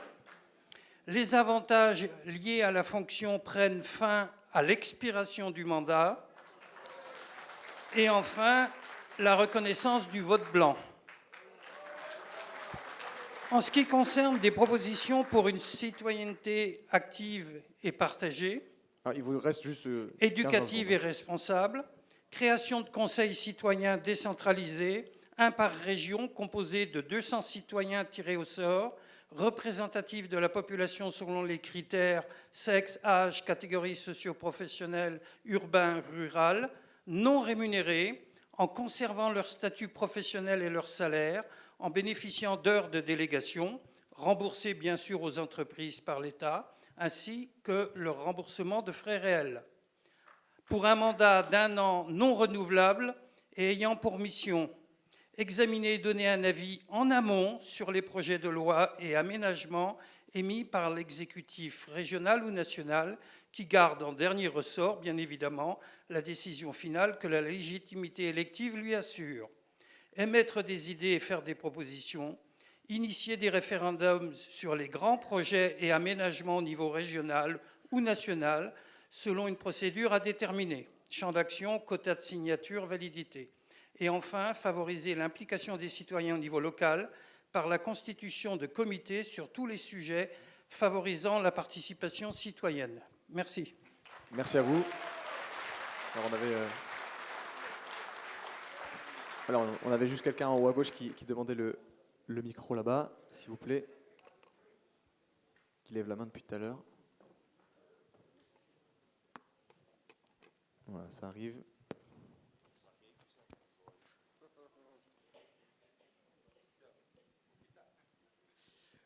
Oui, bonsoir. Moi, je voudrais effectivement rebondir sur ce que vient de dire monsieur. On a une constitution qui est complètement dépassée, qui a été créée pendant les circonstances particulières de la guerre d'Algérie. Bon, on ne peut pas développer là-dessus. Pour ce qui est des sénateurs, moi, je pense qu'il faudrait la maintenir, mais qu'elle soit élue au suffrage universel. Il faudrait aussi que le scrutin nominal se termine et le remplacer par un scrutin de liste à la proportionnelle pour une véritable représentation. Prendre les vote blanc en compte dans le décompte des suffrages exprimés, ce qui n'est pas le cas aujourd'hui. Il faudrait aussi revoir les pouvoirs du Parlement par rapport à l'exécutif, c'est-à-dire notamment, il faudrait qu'on ait un vrai Parlement avec une prééminence sur l'exécutif, supprimer le 49.3 qui est une entorse à la démocratie. Il faudrait aussi découpler les élections présidentielles, législatives et sénatoriales. Pourquoi ne pas imaginer un système comme aux États-Unis avec une élection à mi-mandat, ce qui éviterait peut-être la situation actuelle. Il faudrait aussi le fin du cumul des mandats, la limitation dans le temps, la transparence des dépenses publiques et des indemnités versées aux représentants du peuple, une liste des donateurs rendue publique lorsque ceux-ci interviennent dans une campagne électorale d'un parti politique ou d'un candidat. On attend d'ailleurs toujours celle de M. Macron, la refondation du Conseil constitutionnel, la mise en place du RIC, ça je pense que c'est indispensable. Je pense qu'on pourrait par exemple s'inspirer du modèle suisse avec les votations. Et enfin, reconfirmer la protection des libertés fondamentales de réunion, de manifester, de s'exprimer. Et je pense que là, le gouvernement, avec la dernière loi, ne va pas dans le sens qui est demandé ici. Voilà, c'est tout ce que j'aurais à dire. Je vous remercie pour la parole. Merci monsieur, merci à vous pour toutes ces propositions. On le rappelle sur la thématique de la démocratie et de la citoyenneté. Est-ce que quelqu'un... Alors monsieur en bas peut-être. On va revenir en bas et après on prendra monsieur à droite. Bonjour, c'est Daniel. Je répète ce que les deux précédentes personnes ont dit. Moi j'estime qu'au prochain quinquennat ou à la fin du quinquennat, que le gouvernement ou l'État suivant doit entamer le nombre de mandats électifs et leur cumul en France. Regardez bien le micro juste. Et leur cumul en France, pardon. Il ne faut pas oublier qu'en France, il y a 645 124 élus, qui se composent de 177 députés, 348 sénateurs, 74 députés européens, 1800 conseillers régionaux, inchangés malgré la réduction du nombre de régions, 4108 conseillers départementaux inchangés alors qu'il y a eu la moitié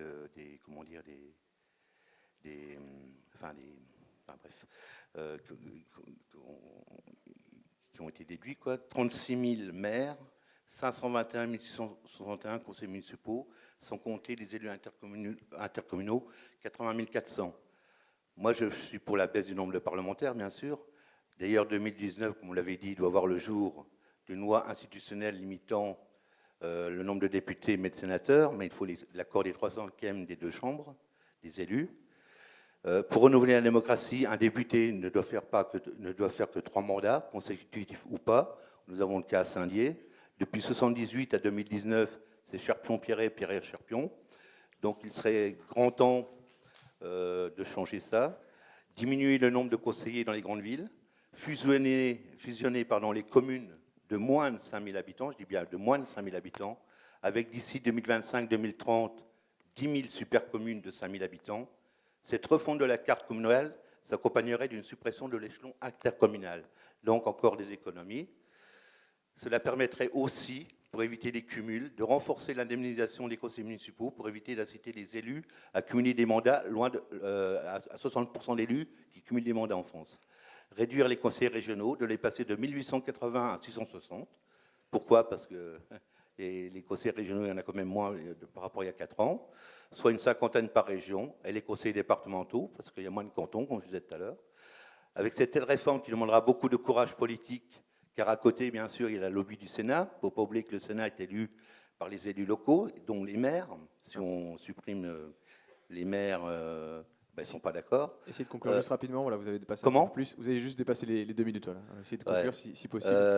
Donc ça passerait de 645 124 élus à 114 000 élus. Et ça ferait un élu pour 600 habitants. Par contre, pour la proportionnelle, je voudrais rebondir par rapport à ce qu'a dit des personnes. On a eu le cas des Vosges. En 86, il ne faut pas oublier que Mitterrand a fait la proportionnelle. Qu'est-ce qui s'est passé? 2 élus à Épinal, Seguin-Welzer. 2 élus à Saint-Dié, Gendon, Pierret. Encore lui. Mais il ne faut pas oublier la représentation des territoires. Est-ce qu'il y a eu un député à Vittel? Est-ce qu'il y a eu un député à Remiremont? Il n'y en a pas eu. Donc il faut faire très attention à la proportionnelle. Merci beaucoup, monsieur. Alors on avait dit qu'on passait avec voilà, monsieur. Tout de même, attention, un élu, c'est le représentant du peuple. Et je crois que si on change les choses, il y aura, en vous suivant, toujours des représentants du peuple à respecter. Allez-y, monsieur. Alors, attendez, votre micro ne fonctionne pas. Non, en effet. Alors, on peut peut-être redonner l'autre en attendant, celui du bas. Ah, il était peut-être éteint. Merci, c'est mieux. Donc moi, ce que je voulais dire déjà, c'est que nos hommes et femmes politiques doivent avoir le sens de la mesure, être exemplaires. Ils sont des citoyens normaux, qui doivent être au service et non se servir. Je pense qu'on a besoin de plus de transparence et qu'il faut que finisse ce sentiment d'impunité de la classe politique. On peut le constater encore aujourd'hui avec l'affaire Benalla. Hein. Par ailleurs, je pense qu'il faut une démocratie qui soit plus délibérative. C'est-à-dire, je souhaiterais qu'il y ait une assemblée citoyenne qui vienne compléter les autres assemblées avec un droit d'alerte et avec une possibilité de déclenchement de référendum et d'un vote, s'il y a un pourcentage supérieur de cette assemblée qui est à définir, qui le souhaite. Et je pense que cette mesure doit être aussi valable pour l'Europe. En particulier, je trouve que moi, personnellement, je souhaiterais la démission de Jean-Claude Juncker, qui est le président de la Commission européenne, car il est impliqué dans des scandales d'évasion fiscale, alors qu'il était Premier ministre et ministre des Finances du Luxembourg. Et il était plusieurs fois en état d'ébriété avancé. Je veux dire, je pense que si un salarié avait été dans cet état, ça fait longtemps qu'il aurait été licencié. Voilà.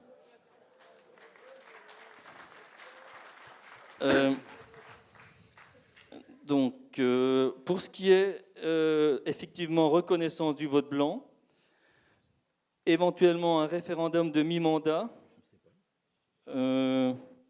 effectivement aussi un nombre de mandats limité en quantité et en durée pour nos hommes politiques, des régimes de retraite des députés qui soient alignés sur ceux des salariés. Pourquoi toujours nous demander à nous des efforts?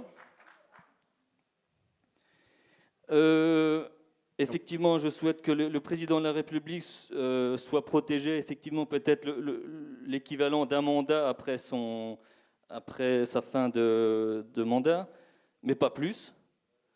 Allez, vous avez dépassé juste 2 minutes. Peut-être une D'accord. dernière proposition. Ok. Et puis je souhaiterais que, comme en Suède, tout écart doit être sévèrement sanctionné.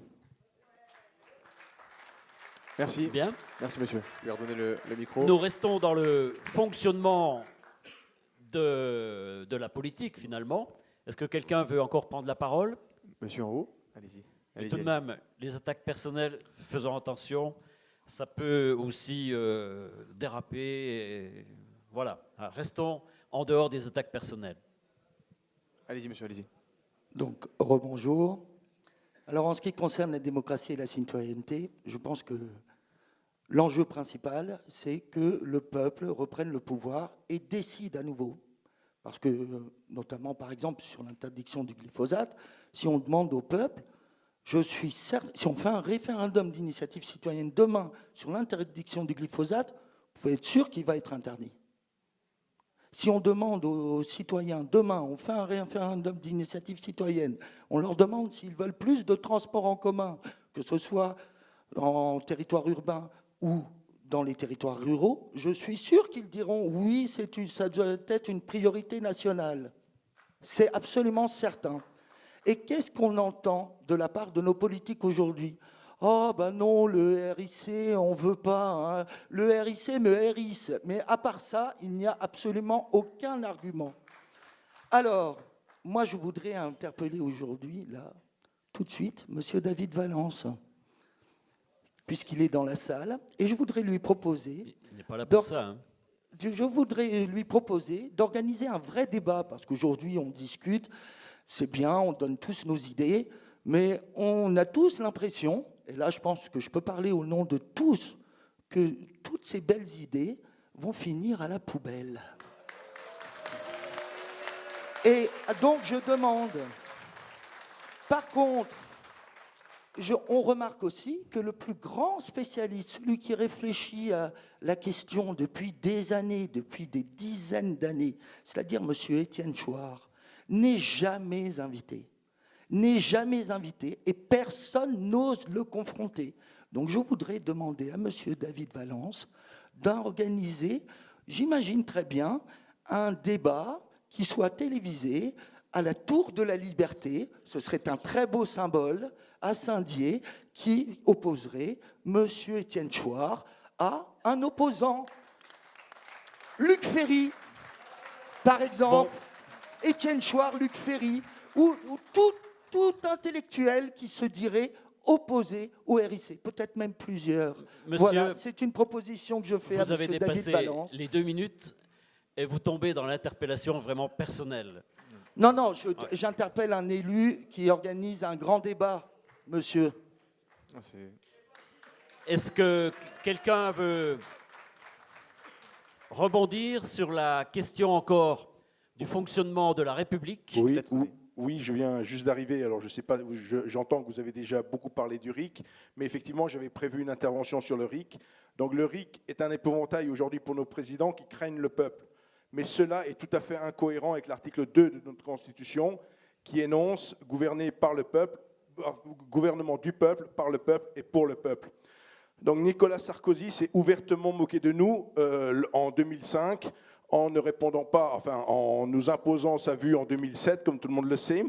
Emmanuel Macron, beaucoup plus récemment, est complètement à côté de la plaque, puisque le 15 janvier 2019, il a argumenté sur les dangers du RIC en prenant pour exemple le Brexit.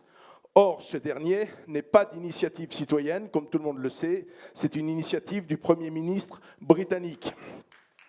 Peut-on encore faire confiance à la démocratie participative lorsque, dans l'exemple illustré dans l'émission Envoyé spécial d'Élise Lucet le 17 janvier 2019, au sujet du glyphosate, les députés La République en Marche, à l'origine de l'amendement, en sont venus à voter contre leur propre amendement sous la pression des petits soldats du président. Donc notre démocratie a un besoin urgent d'un nouveau souffle avec ce RIC qui puisse certes être encadré pour ne pas remettre en cause des avancées comme la peine de mort, l'IVG, mais pour nous permettre de débattre des véritables enjeux de société. Le RIC doit aussi permettre de révoquer, sous certaines conditions, des élus qui n'auraient pas fait preuve d'exemplarité dans leur mandat. Voilà pour mon intervention. Merci, monsieur. Quelle entrée. Une dernière ou avant-dernière question sur le fonctionnement de la République. Monsieur, là-haut. Juste derrière, qui est déjà intervenu tout à l'heure. Oui, c'est encore moi.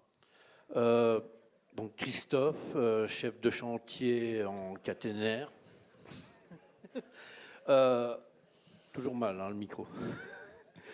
Donc, je voulais, moi, parler démocratie, citoyenneté. Pour moi, il y a une hiérarchie des textes en France. Il y a des lois. Au-dessus, il y a une constitution que l'on doit, bon an, mal an, à un coup d'État démocratique. C'est des historiens qui l'appellent ainsi. Et puis, au-dessus, pour moi, il y a un texte majeur pour la nation. C'est la Déclaration des droits de l'homme et des citoyens de 1789. Son article 1 dit « Tous les hommes » avec un H majuscule, donc tous les êtres humains, aucune distinction, naissent et demeurent, j'insiste là-dessus, libres et égaux en droit et en devoir. Je voudrais savoir pourquoi dans cette République, il y a des gens qui sont assermentés, qui se cachent derrière leur assermentation pour nous balancer des flashballs dans la tronche. Je voudrais savoir pourquoi il y a des gens assermentés, des magistrats, des gens instruits, qui vont dire à une gamine de 11 ans et demi qui vient demander justice parce qu'elle s'est faite violer, « Mademoiselle, prouvez que vous n'avez pas été un petit peu consentante à votre viol au moins ». J'aimerais savoir pourquoi on fait des lois sur mesure comme ça au lieu de foutre ces gens à les crever sous des ponts. Excusez-moi, je parle un peu avec mon cœur là. J'aimerais savoir pourquoi on traite à égalité quelqu'un qui a perdu 12 points, qui va s'énerver devant un juge d'application des peines, qui va se retrouver en prison parce qu'il a perdu son permis et qu'il a quand même roulé pour aller travailler et gagner de quoi manger et de quoi payer ses impôts, et qu'on traite de la même manière une pourriture. Non, excusez-moi. Non, mais je parle avec mon cœur, monsieur, je parle avec mes tripes. Mais parlez avec la raison aussi. Qui, pour moi, ne peut pas être catalogué d'être humain et qui va fourrer son appendice génital dans les orifices d'un gamin ou d'une gamine. Bon. Je me souviens, quand j'étais gamin, qu'on a coupé la tête à un innocent, qu'on a fabriqué coupable sur mesure, il s'appelait Christian Renucci, et aujourd'hui, on le réassassine régulièrement en le présentant comme prétexte pour ne pas mener la guerre à la pédophilie en France. Je voudrais conclure en disant que pour moi, une société qui n'est pas capable de préserver ses enfants, son avenir, ne mérite pas de se survivre. Je suis fondamentalement contre la peine de mort pour les êtres humains, mais pour ces saletés, je ne comprends pas pourquoi on ne fait rien. Il y a un tas de gens qui sont révoltés par les 2 minutes cette depuis longtemps. Merci, monsieur. Écoutez, non, mais là, je crois qu'il faut quand même modérer. Parce que bien sûr, il y a toujours des excès. Bien sûr, il y a toujours des criminels. Bien sûr, il y a des criminels à col blanc, bien sûr. Mais ce n'est pas parce qu'il y a des passagers clandestins dans notre société qu'il faut que l'on ne regarde que cela. Je crois que ce soir, nous avons montré notre capacité à se parler et ici, il n'y a pas de pourriture, etc. etc. Hein, je crois qu'il faut quand même modérer. Est-ce que quelqu'un demande encore la parole ? Alors, attendez, s'il vous plaît, on respecte le temps de parole de chacun. Hein, on a bien écouté. Donc, allez-y, monsieur, allez-y. Mais vous avez pu le dire, monsieur. Monsieur au milieu, allez-y. Madame, là. Levez-vous sinon, s'il vous plaît. Voilà. Bon, eh ben, j'appelle Jean-Pierre toujours. Hein. Le vote devait être obligatoire pour toute personne qui ne vont pas voter ne pourrait bénéficier d'aucune aide sociale. Le vote blanc devait être pris en compte et celui-ci est majoritaire. L'élection est annulée. Et nous prenons le vote au départ. Exemple, au deuxième tour de la présidentielle, si le vote blanc sont majoritaires, 35%, candidat A 34, candidat B 31, aucun n'est élu et on recommence. Réduire le nombre de parlementaires et sénateurs et introduire une petite dose de proportionnel afin que toutes les sensibilités soient représentées. Pour toute décision qui risque de créer un conflit et appliquer la décision des citoyens, quel qu'en soit le prix. Pas faire comme l'aéroport Notre-Dame-des-Landes, où le peuple se prononce pour l'aéroport et qu'une minorité agissante arrive à gagner. C'est cette décision, d'ailleurs, qui a permis de montrer qu'en contestant dans la rue, on aurait plus facile à gagner qu'en y allant normalement par les urnes. Vous proposez de trier au sort des citoyens, c'est-à-dire notre président propose de trier au sort des citoyens pour participer au débat. C'est une erreur à ne pas commettre, car ceux qui seront triés au sort seront peut-être pas actifs, voire négatifs ou incompétents, pour débattre et décider. Il serait plus sage de faire appel à des citoyens motivés et tirer au sort parmi ceux-ci les citoyens pour débattre, prendre des décisions pour la collectivité. Apprendre aux enfants, dès leur plus jeune âge, les bases de la démocratie et du respect de la hiérarchie et du bien vivre ensemble. Le respect des autres est primordial et ça ne peut se faire que par l'apprentissage à la base, après c'est trop tard. Instituer un service national obligatoire pour qu'ils voient et participent dans les hôpitaux, EHPAD, maisons de retraite et des associations à but humanitaire, ainsi qu'au nettoyage de toutes les dégradations et incivilités qui sont faites sur la voie publique. Ça serait très bon pour débuter dans la vie pour nos jeunes. Non, attention, vous avez juste dépassé les 2 minutes déjà. Si Oui, vous pouvez je vais avoir fini. Allez-y, concluez. Apprendre dès le plus jeune âge l'économie et le fonctionnement des ménages, des entreprises, ainsi que le fonctionnement de l'État et les conséquences si les dépenses dépassent les recettes. C'est le cas pour notre État, malheureusement. Merci, monsieur. Je vous propose, sauf s'il y a une dernière intervention sur le fonctionnement de l'État, de passer peut-être au thème de la laïcité ou bien au thème mandat de la République, là. Enfin, voilà. Alors attendez, on va prendre monsieur et on fera la au niveau du fonctionnement de la République, là, il y a nos parlementaires qui sont en train de légiférer sur une loi anti-casseurs. En fin de compte, c'est pour mieux museler le mouvement des Gilets jaunes. Moi, je me pose la question, est-ce qu'il y a 2 sortes de casseurs? La nuit de la Saint-Sylvestre, il y a plus de 1000 voitures qui ont été incendiées en France. On n'a pas du tout entendu parler dans les médias de ces incendies. Chiffre donc donné par le ministère de l'Intérieur, M. Castaner, il y a eu 1067 véhicules incendiés, plus de 30% par rapport à 2017. Les médias n'en ont pas fait la une. Pendant le mouvement des Gilets jaunes, il y a peut-être eu quelques dizaines de voitures qui ont été incendiées. Là, on en a fait la une. BFM passait en boucle une voiture qui brûlait pendant toute la journée, on va dire. Alors moi, je veux savoir, au niveau, quand on dit le fonctionnement de la République, 2 poids, 2 mesures, voilà. Merci, monsieur. Merci, monsieur. Alors, on va juste finir avec... voilà. Mais 2 poids, 2 mesures, mais vous avez pu le dire. Allez-y, monsieur, pour conclure, peut-être, sur cette partie. Alors, attendez, on ne vous attend pas.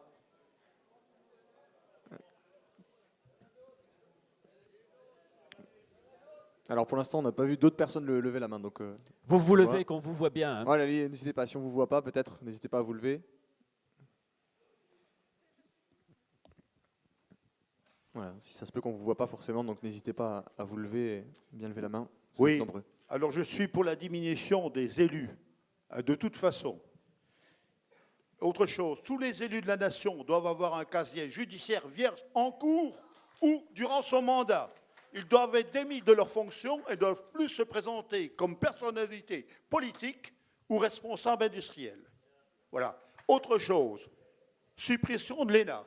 Ça fait des enfants qui sont bien gentils à l'ENA, qu'on casse un peu partout dans les ministères, avec grand fracas. Ces ministères-là, on les gonfle, aux dépens des fonctionnaires qui sont dans les départements. Et ça, c'est souvent ça. Hein, parce qu'on amène des personnes au ministère de l'économie avec un salaire de 10 000 euros parce qu'ils sont des nains, parce que c'est le copain de la cabane, oui, la copaine de la cabane à Jules, voilà ça. Voilà. Et puis autre chose, je suis pour le service national. Pour tous. Parce qu'en fin de compte, ça amène quoi? Gardez bien le micro. Ça amène quoi? Ça amène la citoyenneté, ça ramène le respect de tout le monde, ça fait un mélange. Et c'est pour quand même défendre notre pays. Il faut bien se mettre dans la tête. Hein. Il y a une chose encore que je voudrais dire. Il faudrait quand même voir à quoi servent les 668 commissions, d'accord? Et puis aux 18 ministres de l'Intérieur et les 4 anciens présidents de la République, à qui on prête une voiture avec chauffeur et souvent avec des policiers à côté. Ça commence à coûter sérieusement cher, ça. Hein, je vous dis. Hein. Alors, il faut arrêter la gabegie. On nous demande d'essayer de ne pas trop dépenser, mais eux dépensent sans compter. Voilà, c'est tout. Merci, monsieur. Est-ce qu'on peut passer maintenant à un dernier thème? Peut-être une toute dernière question. Allez, monsieur, allez-y. On essaie vraiment de respecter les 2 minutes et là, on prendra vraiment cette dernière question et de passer sur le thème de la laïcité. Rapidement. Donc là, c'est vrai, on parle beaucoup de suppression d'élus, mais aussi on pourrait se poser la question comment accéder, on va dire, à un rôle dans la société et dire, penser comment les jeunes ou ceux qui souhaiteraient s'investir dans la vie publique puissent le faire. Et c'est vrai que moi, je pense qu'aujourd'hui, dans les grandes réorganisations territoriales, comme par rapport à la com d'agglomération, je pense qu'il faut être vachement attentif, justement, dans la pédagogie ou dans l'accessibilité, dans la complexité des dossiers, je veux dire, faire de la pédagogie. Et aujourd'hui, avec, par exemple, tout ce qui est transfert de compétences et tout ça, donc ça complexifie le fonctionnement. Et je pense que ça nuit, en fin de compte, à des, entre guillemets, des vocations, quoi, des possibilités de s'investir, quoi, parce que ça devient technique. Alors je pense qu'il va falloir quand même être attentif à toute la pédagogie nécessaire pour que ça ne rebute pas, en fin de compte, tous ceux qui souhaiteraient peut-être s'investir dans la société civile, quoi. Voilà, merci. Donc vous préconisez une simplification des démarches, entre autres administratives, pour permettre l'engagement. Précisez, monsieur, n'hésitez pas. Non, mais c'est-à-dire qu'aujourd'hui, avec les regroupements, avec la création de la com d'agglomération, je veux dire, on voit bien que ça... je ne dis pas qu'il faut être spécialiste, mais ça devient de plus en plus compliqué d'aborder les dossiers. Donc, comment ceux qui souhaiteraient s'investir dans la vie civile peuvent le faire? Je veux dire, ça devient compliqué. Quand on est dans le bain tout petit, quand on a grandi là-dedans, ça va à peu près, mais aujourd'hui, quand il faut se jeter dans le bain, c'est un peu compliqué. Voilà, donc je pense qu'au niveau de la com d'agglo, c'est une réflexion, c'est une proposition qui pourrait être faite aussi pour être attentif à ça, quoi. Voilà, nous avons bien compris. Est-ce qu'on peut passer à un autre thème? Alors, madame?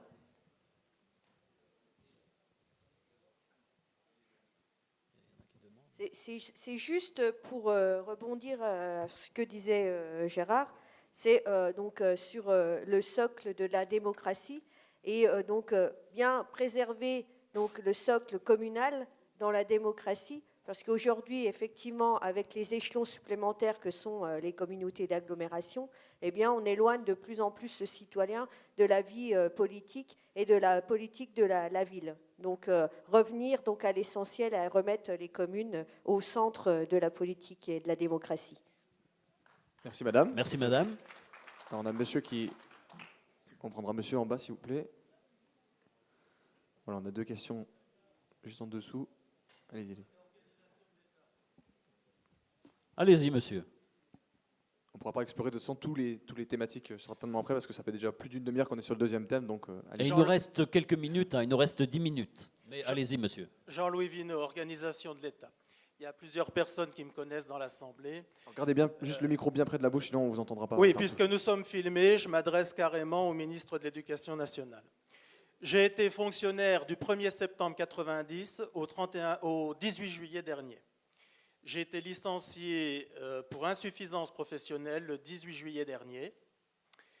Et personnellement, voilà, ça me reste à travers la gorge, parce que en 28 ans de fonction publique, j'ai réussi 3 concours consécutifs.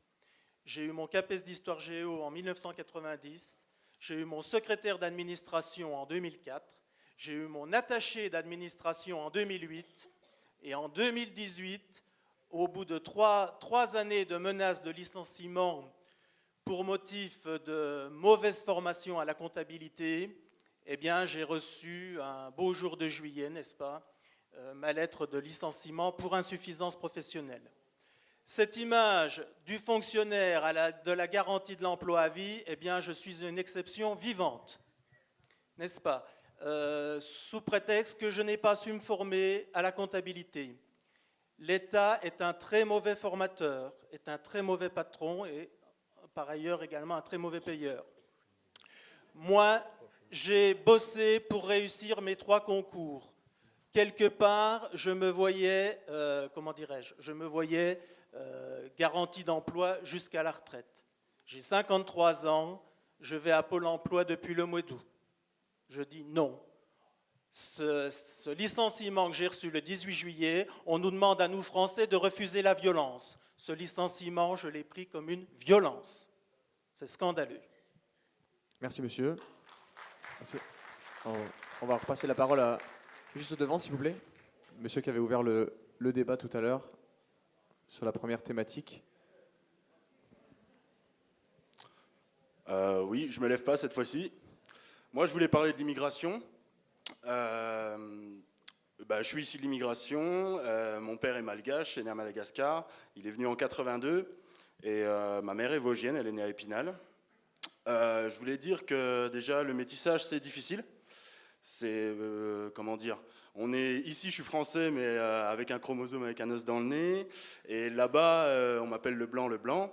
Donc déjà, c'est très difficile. Je pense que quitter son territoire, ce qu'a fait mon père, il s'est arraché à sa famille, il est parti aussi pour trouver des meilleures conditions de vie.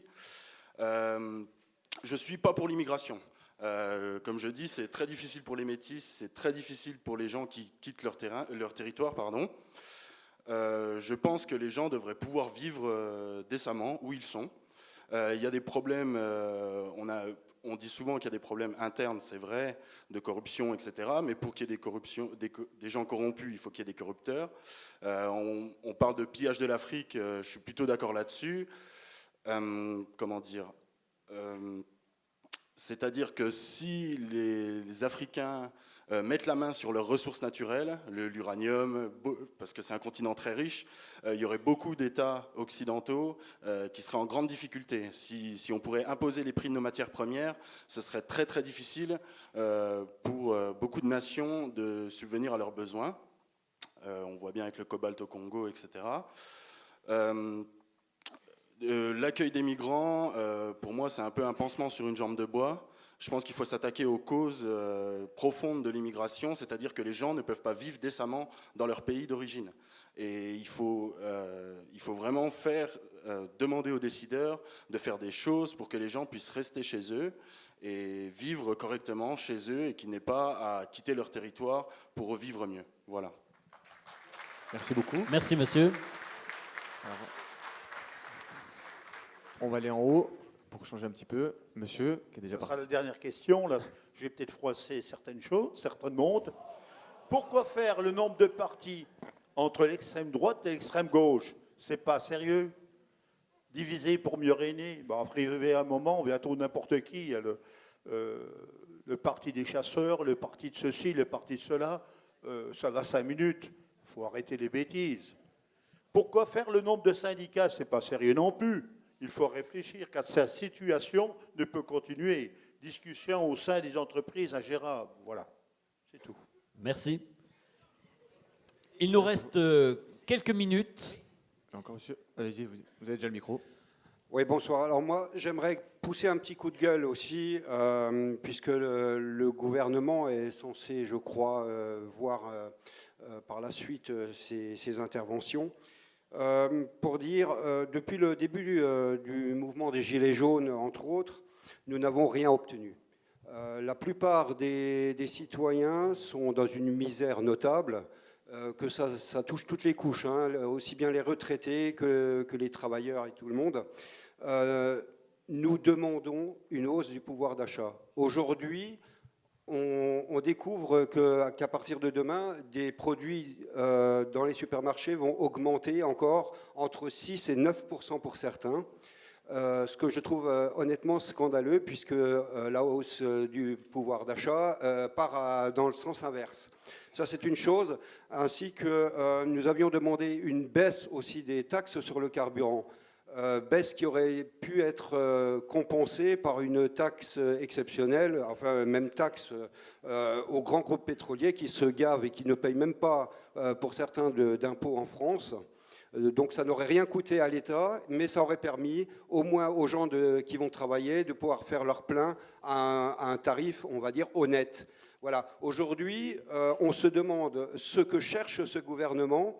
Et pour en terminer, il faudrait qu'ils arrêtent d'être les complices de la finance, de la grande finance et des banquiers. Aujourd'hui, tous nos concitoyens qui ont du mal, et d'ailleurs, je pense beaucoup aussi à nos retraités qui ont des très petites retraites, qui se retrouvent à découvert le 15 du mois.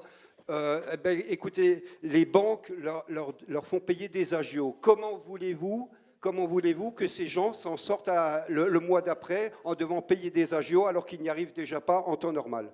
Merci. Merci, monsieur. Merci à vous.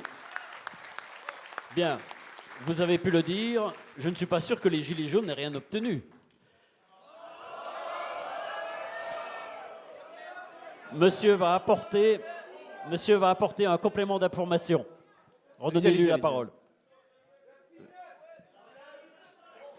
Attendez, juste alors, que monsieur précise, s'il vous plaît. Alors, j'aimerais que vous puissiez ne serait-ce que m'expliquer ce que les Gilets jaunes ont obtenu. Je vous écoute, monsieur.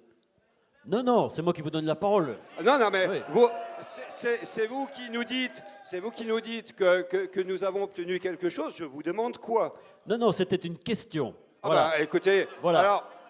Alors, moi je l'ai pris pour une monsieur, affirmation. Autant pour moi. Hein? Bien. Allez-y. Voilà. Je l'ai pris pour une affirmation de votre part.